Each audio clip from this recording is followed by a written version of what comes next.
తెలంగాణ ఏర్పడ్డ తర్వాత పుష్కరం గడిచిపోయింది. సరిగ్గా 12 సంవత్సరాలు నిన్నటితో నిండి 13వ సంవత్సరంలో అడుగుపెట్టిన ఈ సందర్భం.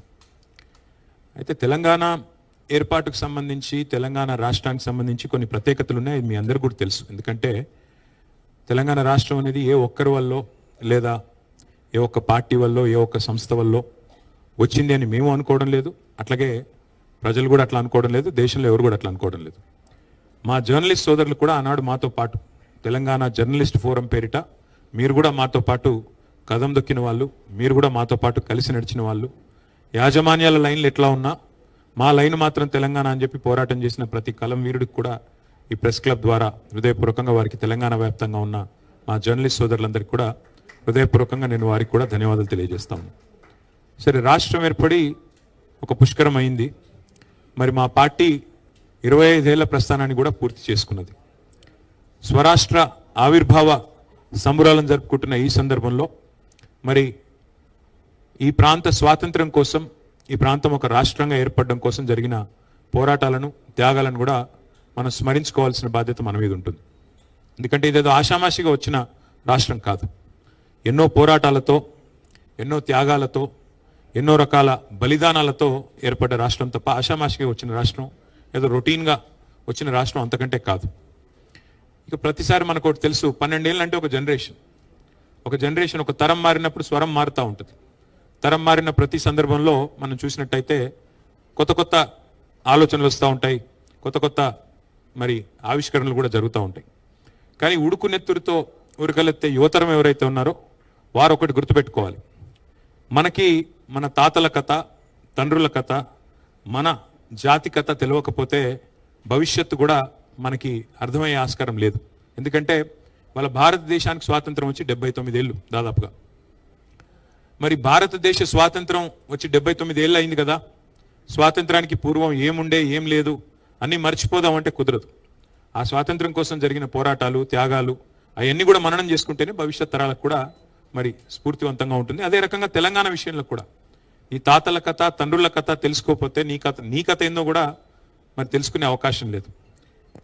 నువ్వు పుట్టిన గడ్డ కథ, నిన్ను కన్న మట్టి కథ చదువుకోకపోతే, తెలుసుకోకపోతే కొంత నష్టం కూడా జరుగుతుంది. ఇవాళ మనం ఇతిహాసాల గురించి మాట్లాడుకుంటూ ఉంటాం.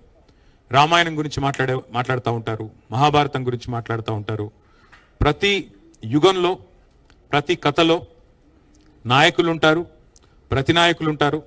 అట్లాగే మరి తరాలు మారినా, స్వరాలు మారినా వాస్తవాలు మాత్రం మారవు. రామాయణం ఆనాటి త్రేతాయుగం నాటి ఇతిహాసం, మహాభారతం ద్వాపర యుగం నాటి కథ. ఎన్నో యుగాలు మారాయి, కానీ ఇంకా ఆ కథలు ఇంకా చెప్పుకుంటూనే ఉంటాం. అట్లాగే మనకు రామాయణం చదివితేనే అర్థమవుతుంది మారీచుడు చేసిన మాయలేందో, శకుని మామ పాచికలేందో మహాభారతం చదివితే తెలుస్తుంది. అట్లాగే శిఖండి పాత్ర ఏందో, సైంధవుడి పాత్ర ఏందో, ఎవరు హీరోనో, ఎవరు విలనో, ఎవరు ఏంటో, ఎవరి రోల్ ఏంటో మనకు అర్థమవుతుంది. అట్లాగే తెలంగాణ కథలో కూడా ఒక మహోన్నతమైన గతం ఉంది, మహోజ్వల చరిత్ర ఉంది. ఇక్కడ వీరుడున్నాడు, వీరోచిత గాథలున్నాయి. ఇక్కడ కూడా అమరులు ఉన్నారు, త్యాగాలు ఉన్నాయి, ద్రోహాలు ఉన్నాయి, ధోకాలు ఉన్నాయి. అట్లాగే బానిస సంఖ్యలను తెంచిన పోరాట కథ ఉంది, కథానాయకుడు కూడా ఇక్కడ ఉన్నారు. సరే, ఈ కథలో శకుని ఎవరో, శిఖండి ఎవరో, మారీచులు ఎవరో, దుశ్శాసనులు ఎవరో తప్పకుండా వచ్చే తరం కూడా తెలుసుకోవాలని చెప్పి నా ఆలోచన, నా భావన. అందుకే 12 ఏళ్ళు గడిచింది కదా, ఏం సాధించారు అని రవికాంత్ రెడ్డి గారు అడిగినప్పుడు నేను కూడా కొంత అధ్యయనం చేసే ప్రయత్నం చేసే వచ్చినాను. ఈ రాష్ట్ర ఏర్పాటు అనేది ఏదో ఆషామాషిగా జరిగిన పోరాటం కాదు. 1952లో, ఇంకా అంటే ఉమ్మడి ఆంధ్రప్రదేశ్ ఏర్పాటు జరగకముందే ఆనాడే మరి తెలంగాణ అప్పటికే హైదరాబాద్ రాష్ట్రంగా, ప్రత్యేక రాష్ట్రంగా ఉన్న విషయం మీ అందరికీ తెలుసు.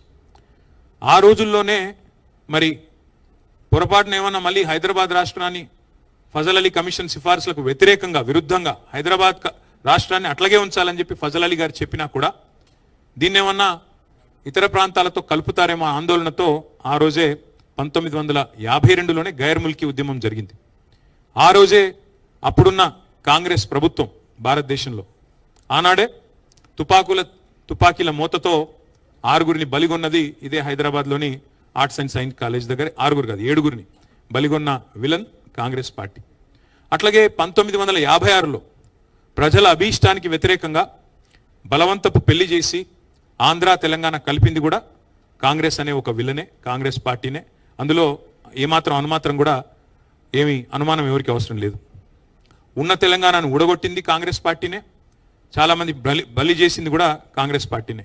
అట్లాగే 52 తర్వాత మరి చాలా అప్పుడు జెంటిల్మెన్స్ అగ్రిమెంట్ అని, ఇంకా పెద్ద మనుషుల ఒప్పందాల పేరిట, ఇంకా ఇతరత్ర కొన్ని మరి ఉపశమనాల పేరిట కొంతకాలం వ్యవహారం నడిచింది. కానీ సరిగ్గా 12 ఏళ్లలోనే 1956లో ఉమ్మడి ఆంధ్రప్రదేశ్ ఏర్పడితే 1968 నాటికే తొలి దఫా తెలంగాణ ఉద్యమం ట్రిగర్ అయింది, ప్రారంభమైంది. మరి ఆనాడు విద్యార్థులు, ఉద్యోగులు వాళ్ళే సారథులై వాళ్ళే నడిపించారు తప్ప రాజకీయ నాయకత్వం అందులో మొదలు లేదు. 68 నుంచి 71 వరకు ఉద్యమం జరిగితే 370 మంది పిల్లల్ని బలిగొన్నది కాంగ్రెస్ పార్టీ. ఆ రోజున్న కాంగ్రెస్ పార్టీ కర్కశంగా 370 మంది పిల్లల మీద తుపాకుల తూటాలు జరిపి చివరికి 370 మంది చనిపోవడానికి కారణం అంటే దానికి కూడా ముమ్మాటికి కారణం కాంగ్రెస్ పార్టీనే. అట్లాగే 71లో జరిగిన ఎన్నికల్లో, పార్లమెంట్ ఎన్నికల్లో 14 పార్లమెంట్ స్థానాలకు కాను 11 పార్లమెంట్ స్థానాలు, ఆ రోజుల్లో 11 స్థానాలు తెలంగాణ ప్రజాసమితి బ్యానర్ మీద 11 స్థానాలు ఇచ్చి ఆ పార్టీ, కొత్త పార్టీకి మాకు తెలంగాణ కావాలి అని ఆకాంక్షను 52లో ఎట్లా అయితే చెప్పారో, 68లో ఎట్లా అయితే చెప్పారో, 71లో కూడా ప్రజలు నిర్ద్వందంగా చెప్పారు. దేశ ప్రభుత్వానికి, కేంద్రంలో ఉన్న ప్రభుత్వానికి చెప్పారు, అయ్యా మా తెలంగాణ మాకు ఇవ్వండి అని చెప్తే కూడా దాని కర్కశంగా ఉద్యమాన్ని అణిచివేసింది కూడా ఆనాడు అప్పుడున్న కాంగ్రెస్ అధినాయకత్వం, కాంగ్రెస్ పార్టీనే.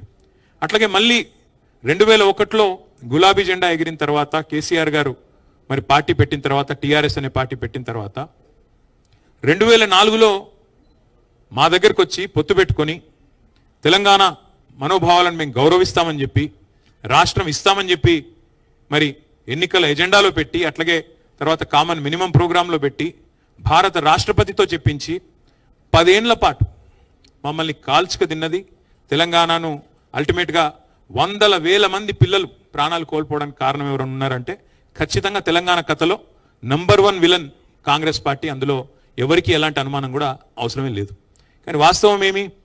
సరే, కాంగ్రెస్ 2004లో మాటిచ్చి 14 దాకా నెరవేర్చకపోయినా పోరాటాలు ఆగలేదు. పెద్దలు కేసీఆర్ గారి నాయకత్వంలో 10 ఏళ్ల పాటు మరి 4 నుంచి 14 దాకా కొట్లాడినాం. అంతకంటే ముందు 4 ఏళ్ల పాటు కూడా పోరాటం చేసినాం. కాబట్టే ఫైనల్గా జూన్ 2, 2014 నాడు తెలంగాణ రాష్ట్రం ఏర్పాటు జరిగింది. సరే, జూన్ 2 ఎట్లా వచ్చింది అంటే దాని వెనకాల నవంబర్ 29 ఉన్నది.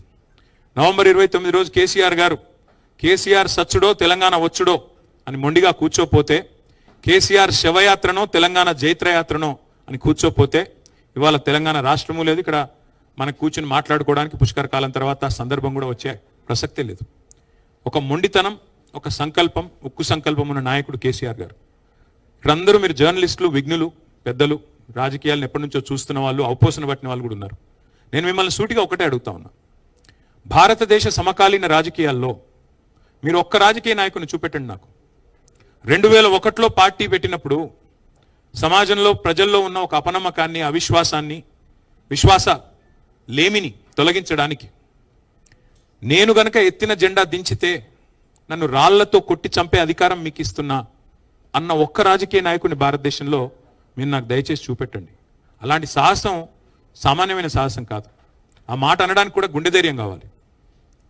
అట్లాగే నేను హైదరాబాద్ నుండి బయలుదేరిపోతున్నా, ఆంధ్రప్రదేశ్ నుంచి బయలుదేరిపోతున్నా, మళ్ళీ తిరిగి తెలంగాణలోనే కాలు పెడతా అని చెప్పాలంటే కూడా గుండె ధైర్యం కావాలి, ఖలేజా కావాలి.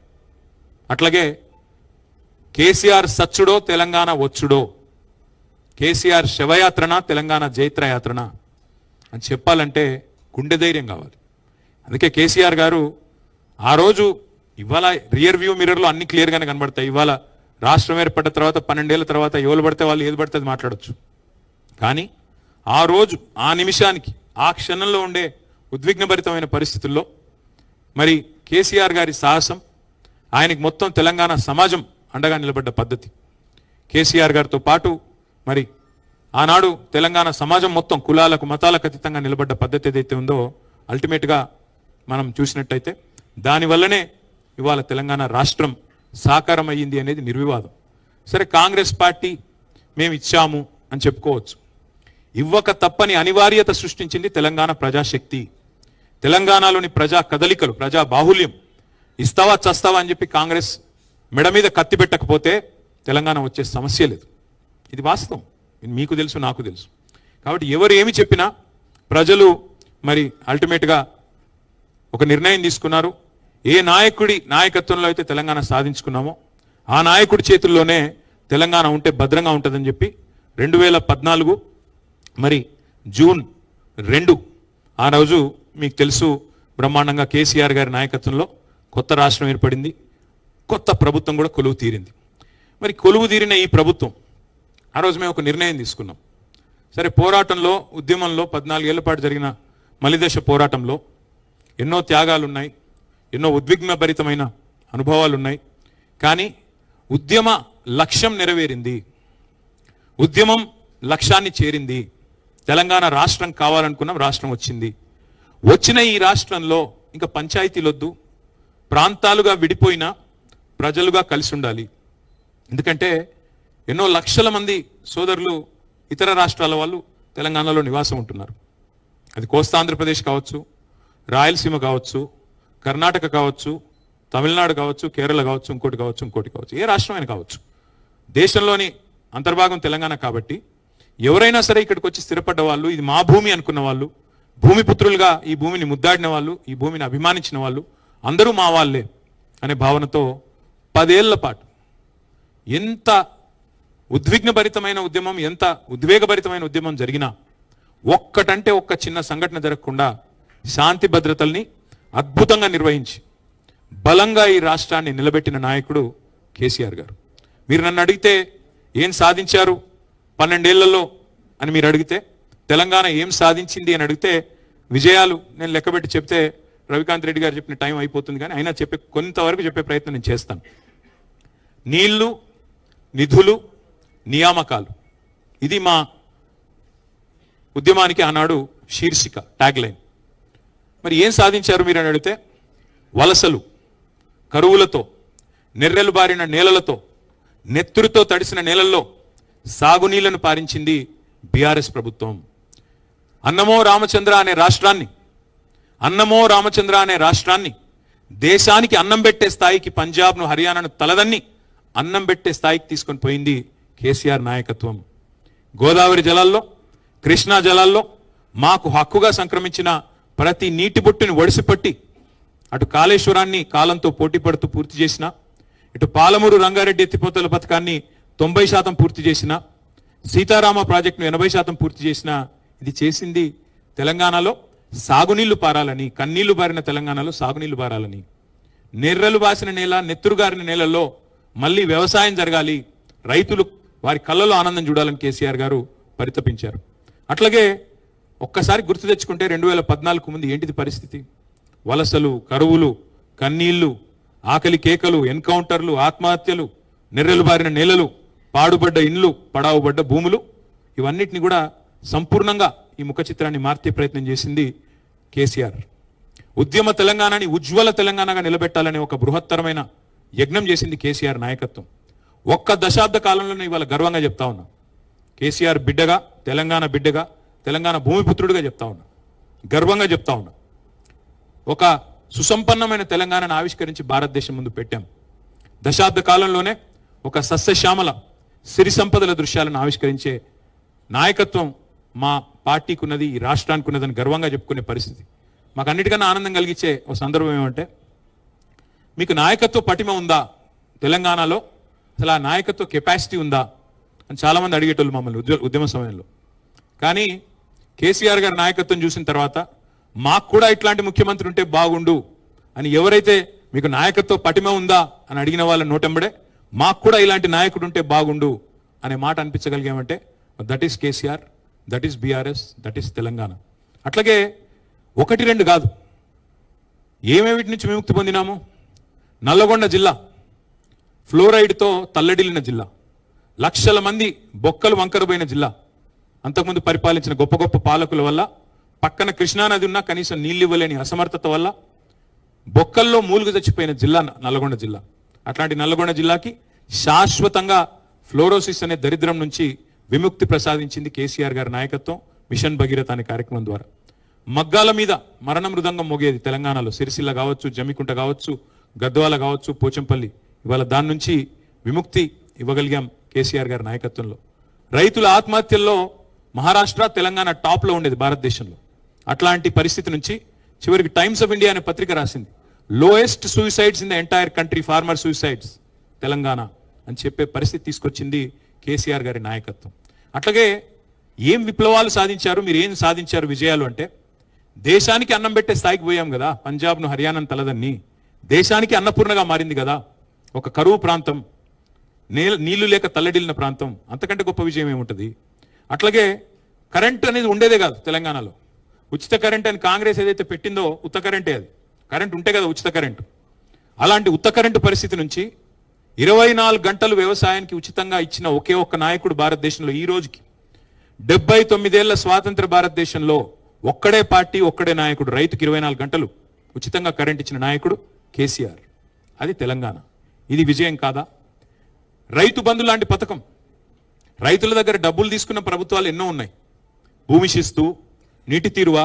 కానీ ఒక భూమిపుత్రుడుగా, ఒక రైతు బిడ్డగా, రైతు కష్టం తెలిసిన బిడ్డగా, రైతుగా కేసీఆర్ గారు రైతు బంధు అనే ఒక విప్లవాత్మకమైన పథకాన్ని తీసుకొచ్చారు. మేము అది ఎన్నికల్లో హామీ కూడా ఇవ్వలేదు. మేము ఎకరానికి 10,000 రూపాయలు ఇచ్చి 72 లక్షల మంది రైతుల ఖాతాల్లో 73,000 కోట్ల రూపాయలు వేసిన ఒకే ఒక్క నాయకుడు భారతదేశంలో కేసీఆర్. అంటే ఇదేదో లాభం ఆశించే ఇంకోటి కాదు. We work with a passion. తెలంగాణని మేము ఒక ప్యాషనేట్ జాబ్గా, ఒక టాస్క్గా తీసుకున్నాం తప్ప, ఒక బాధ్యతగా తీసుకున్నాం తప్ప, అధికారాన్ని ఒక ఆలంబనగా చేసుకుని ఏదో చేద్దాం అనే ప్రయత్నం మేము ఎన్నడూ చేయలేదు. ఇంకొక మాటలో చెప్పాలంటే, నీళ్లు, నిధులు, నియామకాలు, నిధుల విషయానికి వస్తే, మేము బాధ్యత తీసుకున్నాడు తెలంగాణ యొక్క తలసరి ఆదాయం, భారతదేశంలో తెలంగాణ యొక్క తలసరి ఆదాయం 94,000 రూపాయలు. మేము బాధ్యతల నుంచి ర్యాంక్ 12, భారతదేశంలో నెంబర్ 12 ర్యాంక్ పర్ క్యాపిటల్ ఇన్కంలో మేము బాధ్యత తీసుకున్నాడు. మేము బాధ్యత నుంచి వైదొలిగిన నాడు డిసెంబర్ 3, 2023లో తెలంగాణ యొక్క ర్యాంక్ నెంబర్ 1, 3,47,000 రూపాయల తలసరి ఆదాయంతో భారతదేశంలోనే అగ్రభాగాన్ని నిలబెట్టింది కేసీఆర్ గారి నాయకత్వం, బీఆర్ఎస్ నాయకత్వం. మేము బాధ్యత తీసుకున్న నాడు gross state domestic product GSDP 4.5 లక్షల కోట్లుంటే మేము దిగిపోయే నాడు 15 లక్షల కోట్లు. మధ్యలో కరోనా వచ్చింది 2 ఏళ్ళు, అయినా ఎక్కడా కూడా ఆగలేదు. ఒక అమోఘమైన ఆర్థిక విప్లవాన్ని సృష్టించింది కేసీఆర్ నాయకత్వం. 200 ఉన్న గురుకుల పాఠశాలల్ని 1022 గురుకులాలకు తీసుకెళ్లింది కేసీఆర్ గారి నాయకత్వం. 6.5 లక్షల మంది పిల్లలకి విద్యా బుద్ధులు, ఎస్సీ, ఎస్టీ, బీసీ, మైనారిటీ పిల్లలు, చదువుకి దూరంగా ఉన్న వర్గాల పిల్లలకి మరి ఒక్కొక్క విద్యార్థి మీద 1,20,000 రూపాయలు ఖర్చు పెట్టి ఐఐటీల్లో, ఐఐఎంలో, ఎన్ఐటీల్లో, టాప్ ఇంజనీరింగ్ కాలేజీలలో, టాప్ మెడికల్ కాలేజీలలో సీట్లు వచ్చే విధంగా చేసింది కేసీఆర్ గారి నాయకత్వం, బీఆర్ఎస్ నాయకత్వం. అట్లాగే భారతదేశంలోనే ఒకే ఒక్క రాష్ట్రం, ప్రతి జిల్లాలో 33 జిల్లాలు ఉంటే 33 జిల్లాల్లో ఒక్కొక్క జిల్లాలో ప్రభుత్వ మెడికల్ కాలేజు, అదే జిల్లాలో ప్రభుత్వ నర్సింగ్ కాలేజ్ ఉన్న ఒకే ఒక్క రాష్ట్రం తెలంగాణ. తెలంగాణ ఏర్పడక ముందు మొత్తం తెలంగాణ ప్రాంతంలో ఉన్నది 5 మెడికల్ కాలేజీలు. అందులో స్వాతంత్రం రాకపూర్వమే ఉన్నది ఉస్మానియా, గాంధీ. తర్వాత వచ్చింది కేవలం కాకతీయ, రిమ్స్, నిజామాబాద్లో వచ్చిన ఇంకో యూనివర్సిటీ, తెలంగాణ యూనివర్సిటీ. కానీ కేసీఆర్ గారి నాయకత్వంలో ఇవాళ ఒక తెల్లకోటు విప్లవాన్ని సృష్టించింది తెలంగాణ ప్రభుత్వం. ప్రతి జిల్లాలో ఒక మెడికల్ కాలేజ్, ఈ దేశంలో ఎక్కడా లేదు. కేసీఆర్ కిట్తో మాతా శిశు మరణాలు తగ్గించాం.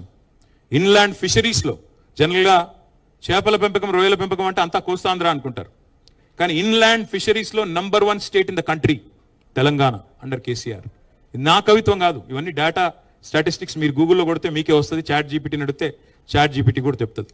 మేము బాధ్యత తీసుకున్న నాడు ఒక అనుమానం ఉండేది హైదరాబాద్ మీద. ఇక్కడికి కొత్త పరిశ్రమలు రావడమేమో కానీ ఉన్న పరిశ్రమలు పోతాయంట కదా, పెట్టుబడులు తరలిపోతాయంట కదా అని ఒక అనుమానం నీడలు. 3 లక్షలు ఉండేది ఐటీ కొలువులు, 10 లక్షలకు తీసుకొని పోయాం.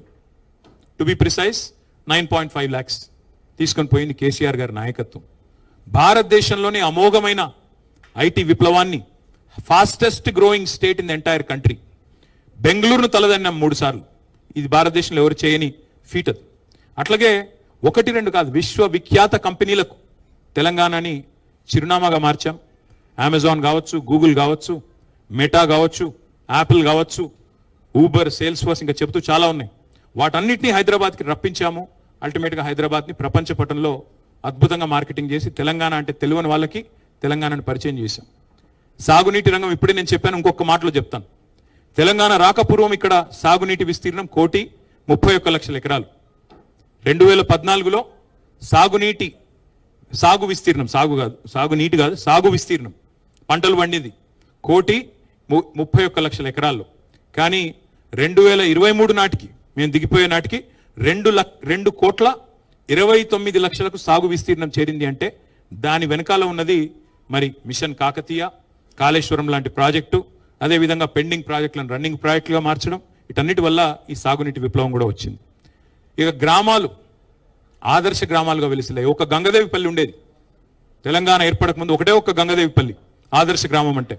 కానీ తెలంగాణ ఏర్పడిన తర్వాత top 20 villages in the country ఎక్కడ, బెస్ట్ విలేజెస్ ఎక్కడ అని కేంద్ర ప్రభుత్వం అవార్డులు ఇస్తే, కేంద్ర rural development ministry 19 were from Telangana. జాతీయ పంచాయతీరాజ్ దినోత్సవం రోజు 30% అవార్డులు, 3% జనాభా ఉండే రాష్ట్రం 30% అవార్డులు కొట్టింది. That is Telangana. పల్లె ప్రగతి అనే కార్యక్రమం ద్వారా ట్రాక్టర్లు, ట్రాలీలు, వైకుంఠధామాలు, పల్లె ప్రకృతి వనాలు, నర్సరీలు, అవార్డుల పంట పండించి పల్లె ప్రగతి ద్వారా ఒక విప్లవాన్ని, గ్రామ స్వరాజ్య విప్లవాన్ని సాధించింది కేసీఆర్ నాయకత్వం. భూమిపుత్రులుగా తెలంగాణ సాధించుకున్న తర్వాత ఇక్కడి పేదల మీద అభిమానంతో, ఇక్కడి పేద ప్రజల మీద మమకారంతో ఎన్నో మానవీయమైన పథకాలు తెచ్చుకున్నాం. 200 రూపాయల పెన్షన్ ఉండే తెలంగాణ వచ్చినప్పుడు దాన్ని 2,000 చేసుకున్నాం. 2,000 రూపాయలు చేసుకున్నాం. 46 లక్షల మందికి ఆసరగా నిలబడ్డాం. అట్లాగే ఒకటి కాదు, రెండు కాదు, what Telangana does today India does tomorrow అనే విధంగా, ఇండియా ఫాలోస్ టుమారో అనే విధంగా తెలంగాణ ఆచరిస్తుంది, దేశం అనుసరిస్తుంది అనే పద్ధతుల్లో దేశానికే పరిపాలనలో కొన్ని కొత్త పాఠాలు కూడా నేర్పింది తెలంగాణ. ఇది వాస్తవం. రైతు బంధు అని మనం పెడితే 2015లో మోడీ గారు 2018లోనో 17లోనో PM కిసాన్ సమ్మాన్ అని చెప్పి రైతు బంధును కాపీ కొట్టి వాళ్ళు పెట్టుకున్నారు. ఒక 12 రాష్ట్రాల్లో పెట్టుకున్నారు. కాలియా పేరిట ఒక రాష్ట్రంలో, కృషి బంధు పేరిట ఒక రాష్ట్రంలో రైతు బంధు పథకం దేశానికే ఆదర్శంగా మారింది. మిషన్ భగీరథ పేరిట ఇంటింటికి నీళ్లు మనమిస్తే దేశానికి ఆదర్శంగా మారి హర్ ఘర్ జల్ అనే పథకం వచ్చింది. మిషన్ కాకతీయ అని మనం ప్రారంభిస్తే అమృత్ సరోవర్ అని చెప్పి కేంద్ర ప్రభుత్వం కాపీ కొట్టి వాళ్ళు కూడా పెట్టుకున్నారు. Imitation is the best form of flattery అంటారు. కాబట్టి definitely what Telangana has done is contributed to the nation. We are less than 3% of India, కానీ we contribute to 5% of India's GDP. We contribute to nation building. జాతి నిర్మాణంలో ఒక కీలకమైన పాత్ర పోషించింది తెలంగాణ. నేను ఇప్పుడు చెప్పింది ఏదైనా తప్పు అని రుజువు ఎవరైనా చేయగలుగుతారా నేను సవాల్ చేస్తా ఉన్నా ప్రెస్ క్లబ్ వేదిక. అది కాంగ్రెస్ మిత్రులు కావచ్చు, బీజేపీ మిత్రులు కావచ్చు. ఇవాళ మీరు దేశంలో చాలా రాష్ట్రాల్లో అధికారంలో ఉన్నారు. తెలంగాణ సాధించిన ప్రగతి కంటే కేసీఆర్ గారి నాయకత్వంలో భారతదేశంలో ఏ రాష్ట్రమైనా గనక మాకంటే ఎక్కువ సాధించింది అని మీరు రుజువు చేస్తే నేను శాశ్వతంగా రాజకీయాల నుంచి తప్పుకుంటాను. That is my open challenge to both Congress and BJP. మీరు ఇవాళ పరిపాలిస్తున్న 25-26 రాష్ట్రాల్లో ఎక్కడైనా ఒక రాష్ట్రంలో ఇంతకంటే ఎక్కువ చేశామని మీరు చూపెడితే నేను శాశ్వతంగా రాజకీయాల నుంచి తప్పుకుంటాను. గణాంకాలతో సహా నేను చెప్తా ఉన్నా. నేనేమి కాకి లెక్కలు చెప్పట్లేదు, కాగు లెక్కలు చెప్తా ఉన్నా. కాబట్టి నేను అనేది ఒకటే, ఎన్నో కళ్ళు చెదిరే కట్టడాలు, ఎన్నో సాహసోపేతమైన సంస్కరణలు, ఎన్నో పథకాలు. ఒక మాటలో చెప్పాలి, తెలంగాణ ఏం చేసింది 10 ఏళ్ళు కేసీఆర్ గారి నాయకత్వంలో అంటే ఒక సమగ్ర, సమీకృత, సమతుల్య, బ్యాలెన్స్డ్, ఇంటిగ్రేటెడ్ అండ్ హోలిస్టిక్ అప్రోచ్తో అన్ని వర్గాలను కలిపి నడిపింది తెలంగాణ. వీళ్ళు వాళ్ళని కాదు, విద్యార్థులు, నిరుద్యోగులు, ఉద్యోగులు, మహిళలు, చెప్పుకుంటూ పోతే ఇంకా చాలా ఉన్నాయి, కార్మికులు, కర్షకులు, ప్రతి వర్గానికి మేలు చేశాం. ఉద్యోగులకు హైయెస్ట్ ఫిట్మెంట్ భారతదేశంలో ఇచ్చింది కేసీఆర్ గారి ప్రభుత్వం. 73% ఫిట్మెంట్ ఇచ్చింది భారతదేశంలో. ఎక్కడా లేదు, ఏ బీజేపీ ప్రభుత్వం లేదు, ఏ కాంగ్రెస్ ప్రభుత్వం లేదు. Highest special increment on Telangana formation. ఎందుకంటే తెలంగాణ ఫార్మేషన్లో మాతో పాటు కొట్లాడిన వాళ్ళు ఉద్యోగులు, మాతో పాటు కదం దొక్కిన వాళ్ళు టీఎన్జిఓలు, తెలంగాణలోని ప్రభుత్వ ఉద్యోగులు పెన్ డౌన్ చేశారు. సకల జనుల సమ్మెలో మాతో నడిచారు. అందుకే వారి మీద మమకారంతో వారిని 73% ఫిట్మెంట్ ఇచ్చి కాపాడుకున్నాం. ఎన్ని ప్రచారాలు చేసినా, ఎన్ని రకాల దుర్మార్గమైన కార్యక్రమాలు మా మీద చేసినా అవన్నీ పట్టించుకోకుండా తదేక దీక్షతో ముందుకు పోయాం. కానీ మేము మమకారంతో పనిచేసుకుంటూ పోతే అహంకారం అని ముద్రేశారు మా మీద. కేసీఆర్ గారి కుటుంబం మాత్రమే బాగుపడ్డదన్నారు. మొత్తం 4 కోట్ల ప్రజలు నా కుటుంబం అని చెప్పి కేసీఆర్ గారు భావిస్తే ఆ నలుగురు కోసమే తెలంగాణ వచ్చిందా అని చెప్పి విష ప్రచారం చేశారు. పర్వాలేదు, అధికారం ఎవరికి శాశ్వతం కాదు. అధికారంలో శాశ్వతంగా ఉంటామని ఎవరైనా అనుకుంటే వాళ్ళు మూర్ఖులు. కాబట్టి ఆ బాధ ఏమీ లేదు, అధికారం పోయిందనే బాధ ఏమాత్రం లేదు. బాధ ఎక్కడ అనిపిస్తుందంటే, ఇంత కష్టపడి సాధించిన రాష్ట్రం, ఇన్ని త్యాగాలతో ఏర్పడ్డ రాష్ట్రానికి ఇవాళ ఒక తెలంగాణ ద్రోహి ముఖ్యమంత్రిగా ఉన్నారు. తెలంగాణ వాదుల మీదకి తుపాకీ తీసుకుపోయిన వ్యక్తిని కాంగ్రెస్ మన నెత్తిన రుద్దింది. సరే, కాంగ్రెస్ కల్చరే సీల్డ్ కవర్ సీఎంలు, మీకు తెలుసు. ఎవరు ఎక్కువ డబ్బులు ఇస్తే వాళ్ళకి ముఖ్యమంత్రి పదవి వస్తుంది. అది అందరికీ తెలిసిందని కొత్తదేమీ లేదు. అలాగే ఇవాళ ఒక తెలంగాణ ద్రోహిని మన మీద రుద్ది, ఆయన ద్వారా ఇంకా కూడా 2.5 సంవత్సరాలు అయిపోయింది. జనరల్గా సినిమా భాషలో చెప్పాలి అంటే, ఒక సినిమా హిట్టా ఫట్టా అనేది ట్రైలర్ చూస్తే తెలిసిపోద్ది. కానీ ఇక్కడ ఇంటర్వ్యూలు కూడా అయిపోయింది. First half over, first half disaster, second half even ముగ్గురు డిజాస్టర్ పక్కా. కాబట్టి ఇంకా పెద్దగా చూడ్డానికి కానీ ఇంకోటి కానీ ఏం లేదు. అన్నం ఉడికిందా లేదా అని తెలుసుకోవడానికి ఒక్క మెతుకు ముట్టుకుంటే చాలు కదా. మరి 2.5 సంవత్సరాలైంది. ముఖ్యమంత్రి గారు మాట్లాడే అపసవ్యపు మాటలు ఏంటుంటే ఏడవాలో నవ్వాలో తెలవట్లేదు. 100 రోజులు 6 గ్యారంటీలని పనికిమాలిన ప్రచారాలు చేసిందే మీరు.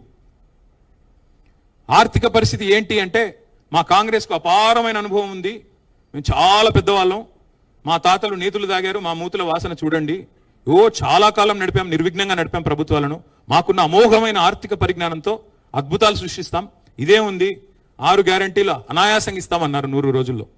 ఇవాళ ముఖ్యమంత్రి గారు ఏమంటున్నారు, 100 రోజులు ఏమైందయ్యా అంటే, ఎంత కండలు తిరిగిన పైల్వానైనా 3 నెలల్లో పిల్లలు పుట్టిస్తాడా? సరే, 3 నెలల్లో పిల్లలు పుట్టరు స్వామి, మాకు తెలుసు. కానీ 30 నెలల్లో పుట్టకపోతే ఏమనాలి మిమ్మల్ని? ఏమని పిలవాలి? నేనంటే మళ్ళీ బాధపడతారు, అహంకారం అంటారు. నేను అడగట్లా, 3 నెలల్లో పిల్లలు పుట్టలేదు, సరే ఓకే. 30 నెలల్లో పుట్టకపోతే ఏమనాలి మిమ్మల్ని? ఏమని పిలవాలి? నపుంసకులు అనాలా? ఏమనాలి? ఏమని పిలవాలి? వాళ్ళు ఎంత దరిద్రమైన పరిస్థితి అంటే, తెలంగాణలో వడ్డించిన విస్తరలాగా బంగారు పల్లెల్లో పెట్టి అప్పచెప్పాం మీకు రాష్ట్రాన్ని. లెక్కలు కూడా నేను నా దగ్గర చెప్పండి, మొత్తం కాగితాలన్నీ తెచ్చాను. కొంతమంది అనుమానాలు ఎక్కువ ఉంటాయి కాబట్టి తెచ్చాను అవి కూడా. కట్టిన ఇల్లు పెట్టిన పోయినట్టు అప్పచెప్పినాం మీకు. ఆ రోజు బ్రహ్మాండంగా కేసీఆర్ గారు ఉన్నప్పుడు కరోనా వచ్చినా రైతు బంధు ఆగలేదు, కళ్యాణ లక్ష్మి ఆగలేదు, కేసీఆర్ కిట్ ఆగలేదు, ఆసరా పెన్షన్లు ఆగలేదు, ఉద్యోగుల జీతాలు ఆగలేదు, ఏది ఆగలేదే. మరి ఇవాళ మీ పాలనలో నేను అడుగుతా ఉన్నా, ఏ ఒక్క పథకం పెట్టలేదు కొత్తది. 6 గ్యారంటీలు ఎప్పుడు ఆటకెక్కిచ్చారు. అలవిగాని హామీలతో, అడ్డమైన మాటలతో, దుష్ప్రచారాలతో, విష ప్రచారాలతో అధికారంలోకి వచ్చారు. వెనకటికి ఎవడో మొహం బాలేక అద్దం బగలు కొట్టుకున్నాడంట. అట్లా ఈయన కూడా పరిపాలన చేత కాదు, కప్పం కట్టడం ఒకటి తెలుసు, ధాన్యం సంచులు కొని తెలివి లేదు, ధనం సంచులు ఢిల్లీకి మోసేది తెలుసు. అందుకే ఇవాళ ఏం చేస్తున్నాడు? ఏమీ లేదు. తెల్లారు లేస్తే కేసీఆర్ నామస్మరణ, అదేదో పాట ఉంటుంది, హిందీ పాట, తునే క్యా కియా అంటే తేరా నామ్ లియా తుజే యాద్ కియా అని. 2.5 ఏళ్ల నుంచి ఎక్కడ బాలల దినోత్సవానికి పోయినా అక్కడ కేసీఆర్ నామస్మరణే, స్వాతంత్ర దినోత్సవానికి పోతే కేసీఆర్ నామస్మరణే. తప్ప నువ్వు చేసిందే ఉంది 2.5 ఏళ్ళు.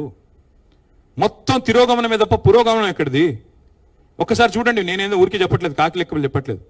ఎస్ఓటిఆర్ is down, state own tax revenue is down, registration revenue is down, GST growth rate is down, vehicle sales revenue down.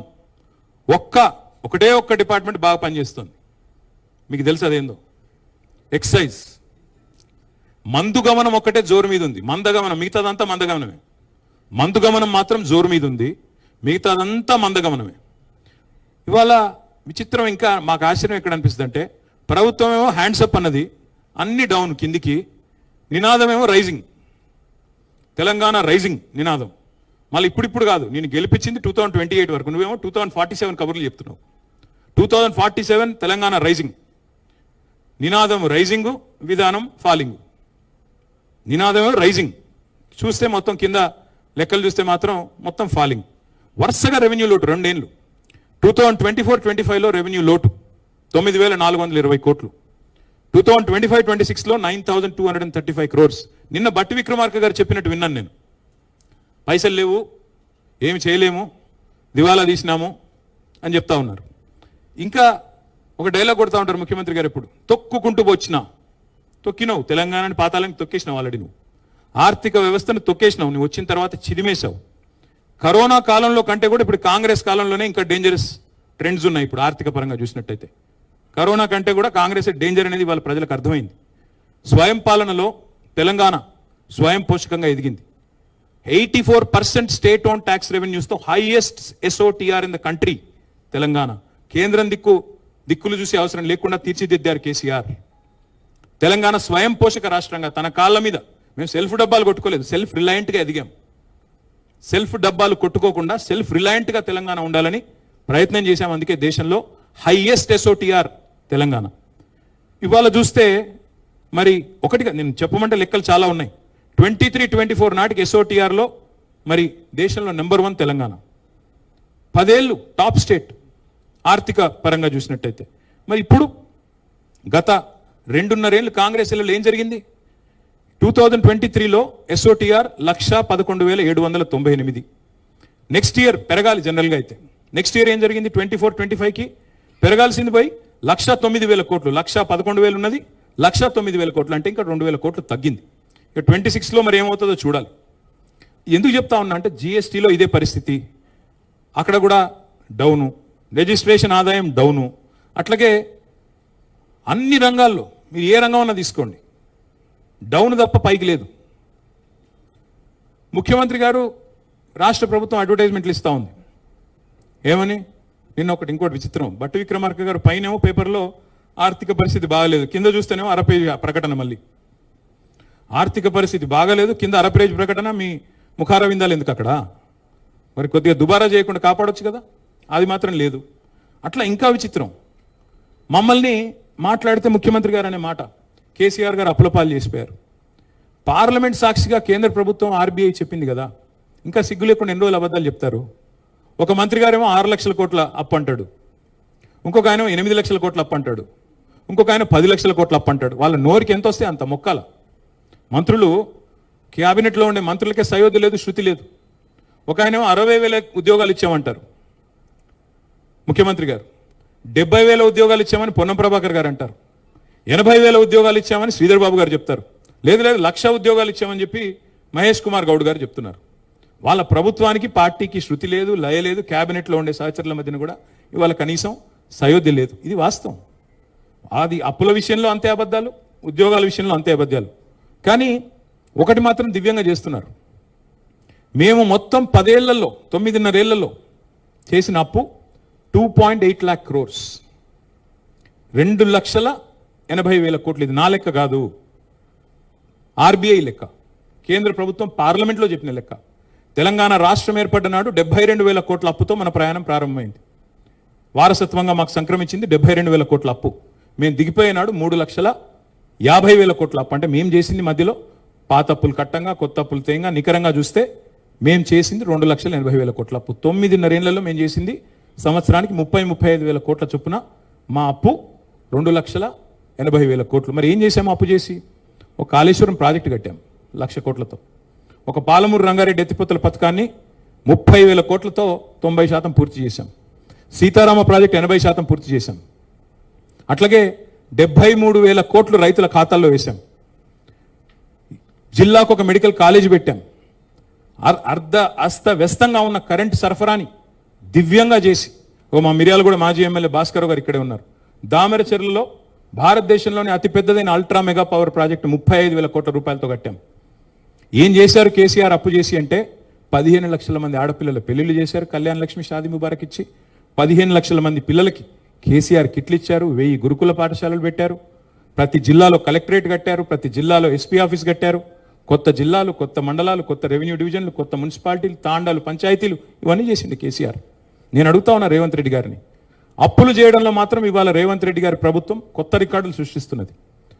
50% time అయింది రేవంత్ రెడ్డి గారి ప్రభుత్వానికి. 4 లక్షల కోట్ల అప్పు చేసింది ఇప్పటికి.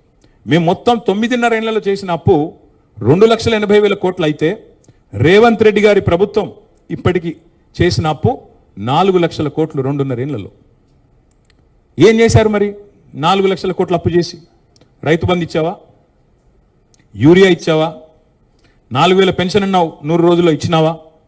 మహిళలకు 2,500 ఇస్తాను ఇచ్చావా? దివ్యాంగులకు 6,000 అన్నావు ఇచ్చావా?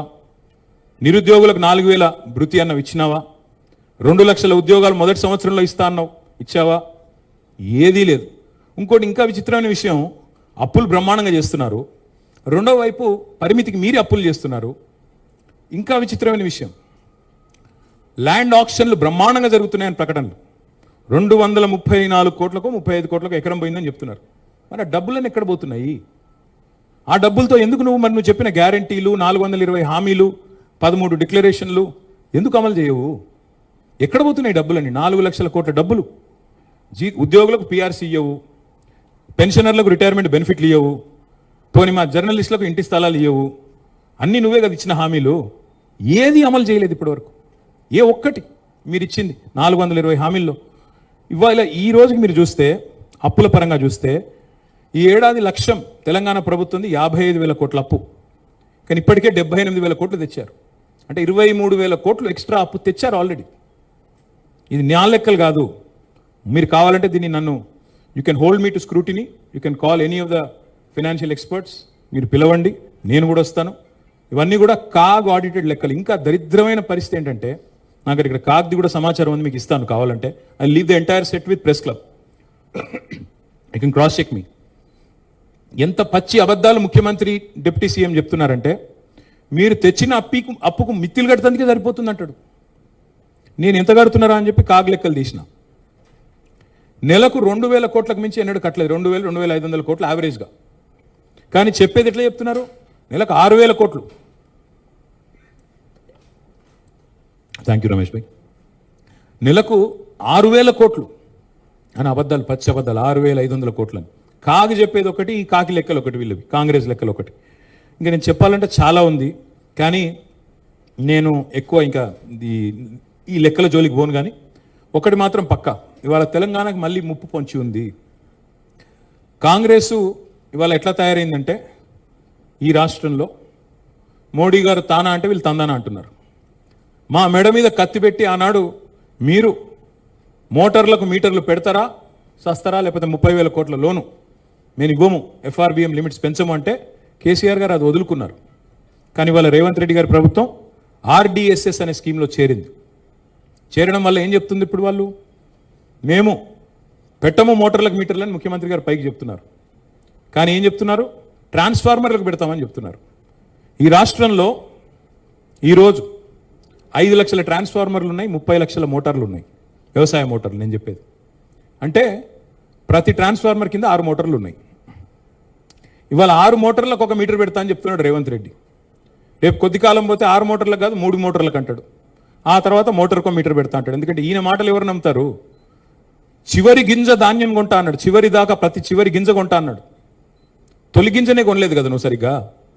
6 కాలం కష్టపడి రైతులు పండిస్తే 60 రోజులు ధాన్యం కొనుగోలు కేంద్రాల్లో ఇవాళ దిక్కులు చూడాల్సిన పరిస్థితి ఈ రాష్ట్రంలో. కళ్ళకు అద్దుకుని ధాన్యం కొనే ప్రభుత్వాన్ని వదులుకుని ఇవాళ కాళ్ళు పట్టుకున్నా ధాన్యం కొన అంటున్న ప్రభుత్వాన్ని తెచ్చుకున్నాం ఈ తెలంగాణలో. అందుకే ముప్పు పొంచి ఉంది అంటున్నా. మోటార్లకి మీటర్లు పెట్టే ప్రభుత్వం, రైతు డిస్కమ్ అట. రైతు డిస్కమ్ ఏంది అసలు? భారతదేశంలో ఎక్కడ లేని రైతు డిస్కమ్ ఇక్కడ ఎందుకండి? కేసీఆర్ గారు ఏ రైతు డిస్కమ్ పెట్టకుండా 24 గంటల ఉచిత కరెంట్ ఇవ్వలేదా రైతులకి? నాణ్యమైన కరెంట్ ఇవ్వలేదా? వ్యవసాయ మరి దిగుబడులు ఇబ్బడి ముబ్బడిగా పెరగలేదా? భారతదేశంలో నెంబర్ 1 తెలంగాణ కాలేదా? మరి మాకు అవసరం లేని, మాకు అక్కరకు రాని రైతు డిస్కమ్ నేను ఎవడు అడిగాడు? ఏ రైతు దరఖాస్తు ఇచ్చాడు? ఎందుకు పెట్టావు? ఇది రైతులు అనుమానాలు రావా? నువ్వు మోటార్లకు మీటర్లు పెట్టే బ్యాచ్ అని పక్కా తెలుసు రైతులకి. ఎందుకంటే మోడీ గారు ఏమంటే నువ్వు చేస్తావు. పైన మోడీ ప్రభుత్వం, ఇక్కడ జోడీ ప్రభుత్వం, ఇద్దరు కలిసే ఉన్నారు, కలిసికట్టుగా నడుస్తున్నారు.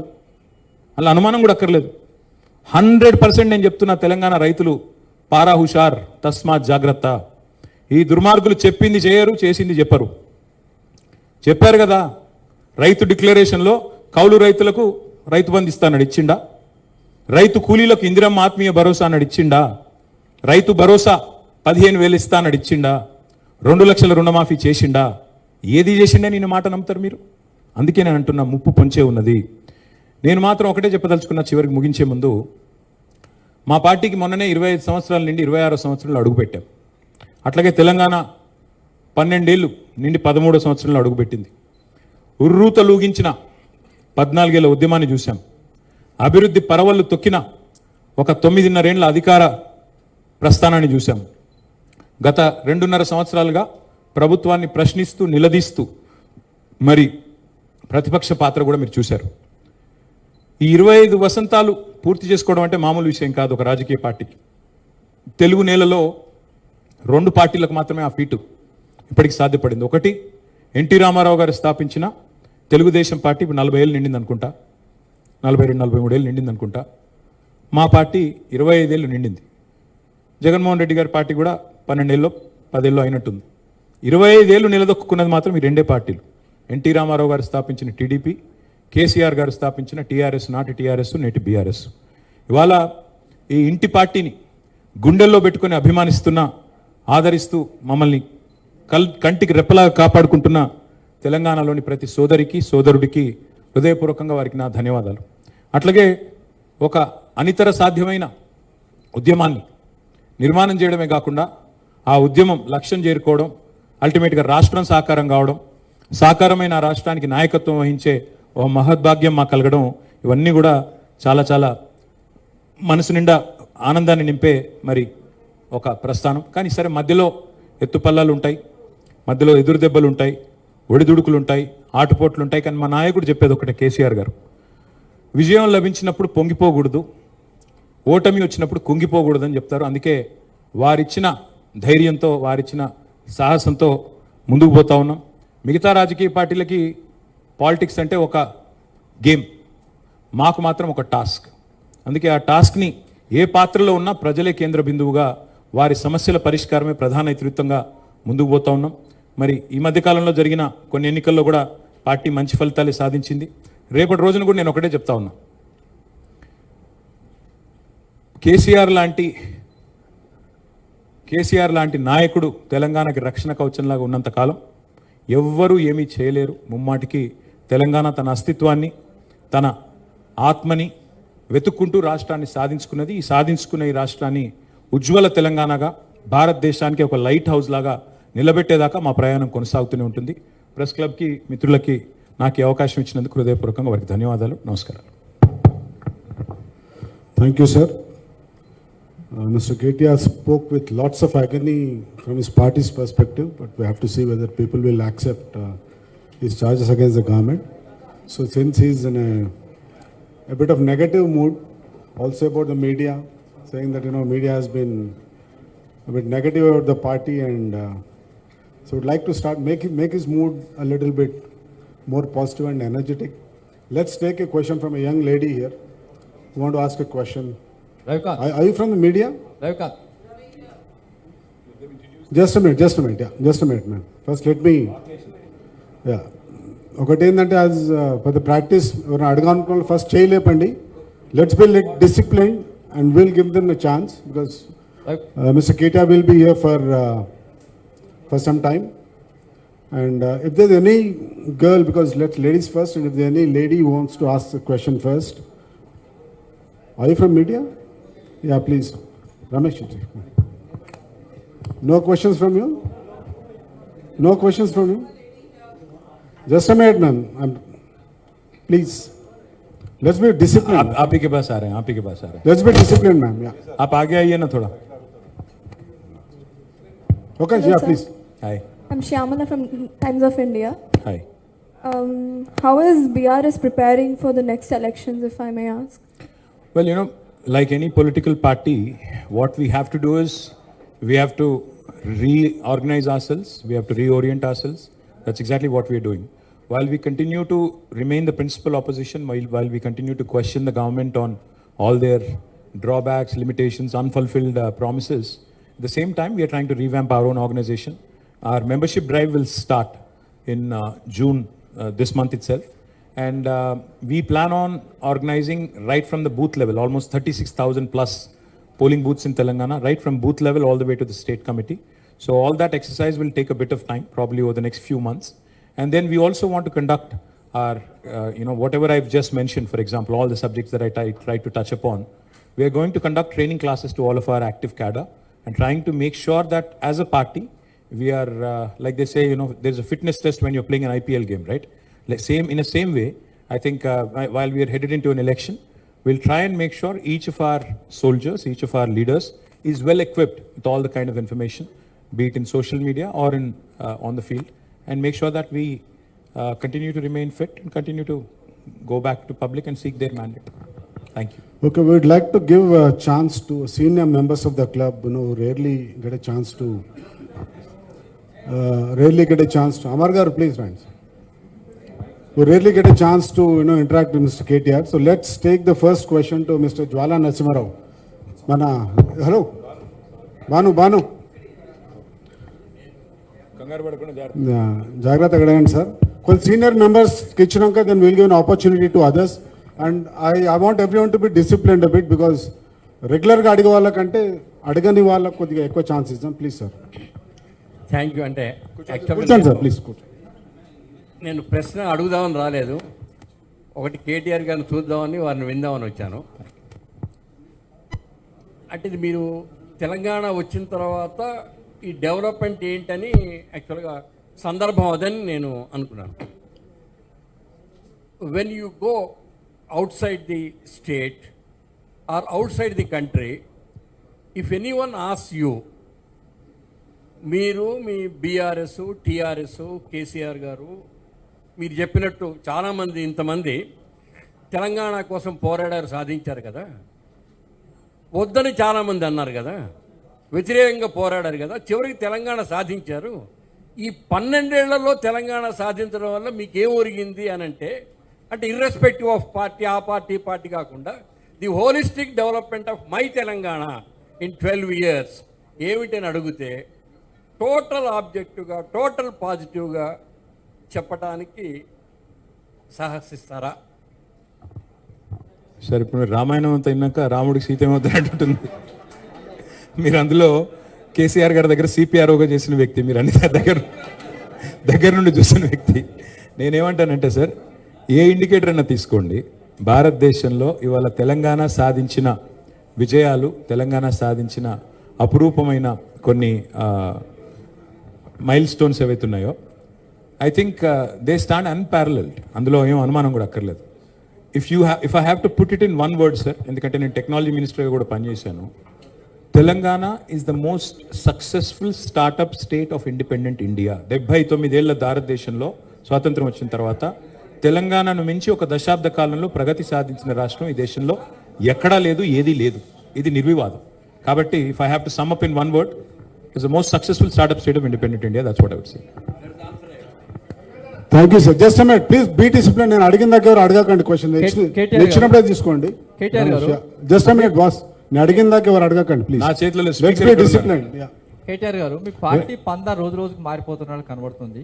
ఎందుకంటే ఉద్యమ సమయంలో మీరు హింస అనేది లేకుండా ఉండాలి అని ఒక పందాతోటి వెళ్ళారు. కానీ ఇప్పుడు బాల్కా సుమన్ లాంటి వాళ్ళు మిలిటెంట్ విధానమే మాకు కావాల్సింది ఒక ప్రకటన చేశారు. సెకండ్ క్వశ్చన్, మీరు అధికారంలోకి వస్తే ఫ్యూచర్స్ని రద్దు చేస్తారా? 2 క్వశ్చన్లు అడిగారా? మా పార్టీ యొక్క పందా ఏం మారలేదు బ్రదర్. మొదటి నుంచి ఇప్పటివరకు కేసీఆర్ గారు చెప్పింది శాంతియుత పద్ధతిలో ఒక చుక్క రక్తం చిందించకుండా తెలంగాణ సాధించాలి, ప్రజాస్వామ్య పద్ధతుల్లోనే ముందుకు పోవాలనే దృక్పథంతోనే పోయాము. అట్లాగే ఈరోజు కూడా ఉన్నాం. సరే, బాల్కా సుమన్ గారు మాట్లాడిన మాటల గురించి మీరు అడిగారు. బాల్కా సుమన్ గారి గురించి మాట్లాడిన మాటల గురించి అందులో ఏం అనుమానం ఏం లేదు. వారు డెఫినెట్గా పొరపాటుగానే మాట్లాడారు. అందులో ఏమాత్రం మీకు అనుమానం కూడా అక్కర్లేదు. మిలిటెన్సీ స్పిరిట్తో పనిచేయాలన్నారేమో కానీ మిలిటెంట్ పోరాటాలు చేయాలన్నారని నేను అనుకోవట్లేదు. ఒకవేళ అనింటే అది తప్పు, ఒకవేళ ఆయన అనింటే అది 100% తప్పు. దానిలో ఏకీభవించే సమస్య లేదు.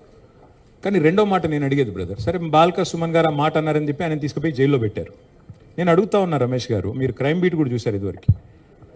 ఒక మాజీ ఎమ్మెల్యే, ఇప్పుడు ప్రస్తుతం కాంగ్రెస్లో ఉన్నారు ఆయన, హరీష్ రావు గారి క్యాంప్ ఆఫీస్ని తగలబెడతా అన్నాడు, దాడి చేశారు. కేసీఆర్ గారి గజ్వేల్ క్యాంప్ ఆఫీస్ని తగలబెడతా అన్నాడు, ఆయన మీద కనీసం కేసు అన్న పెట్టారా?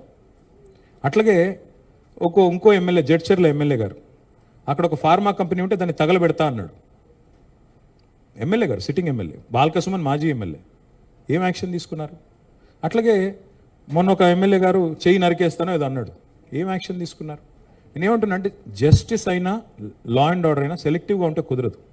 బాల్కా సుమన్ మాట్లాడింది తప్పని మీరు భావిస్తే మరి ముఖ్యమంత్రి గారు స్వయంగా అన్నారు కదా మా జెండా దిమ్మెలు కూల్చాలని, అది హింస కాదా? ఎవరు ముఖ్యమంత్రి గారు ఆ మాట అనడానికి? రాష్ట్ర ముఖ్యమంత్రి, హోంమంత్రి స్వయంగా బీఆర్ఎస్ జెండా దిమ్మెలు కూల్చండి అని పిలుపునిస్తాడా? మరి అది కేసు పెట్టరా ఆయన మీద? ఇంకోటి ఆయన మాట్లాడే రోత భాష మీద, కేసీఆర్ చావును కోరుకుంటూ కేసీఆర్ గారి మీద మాట్లాడే దరిద్ర భాష మీద ఎన్ని కేసులు పెట్టాలి? కాబట్టి కేవలం బాల్కా సుమన్ మాట్లాడిన దాన్ని ఒక ఫ్రేమ్లో చూపెట్టి మరి కాంగ్రెస్ నాయకులు బారా ఖూన్ మాఫ్ అంటే అది కుదరదు.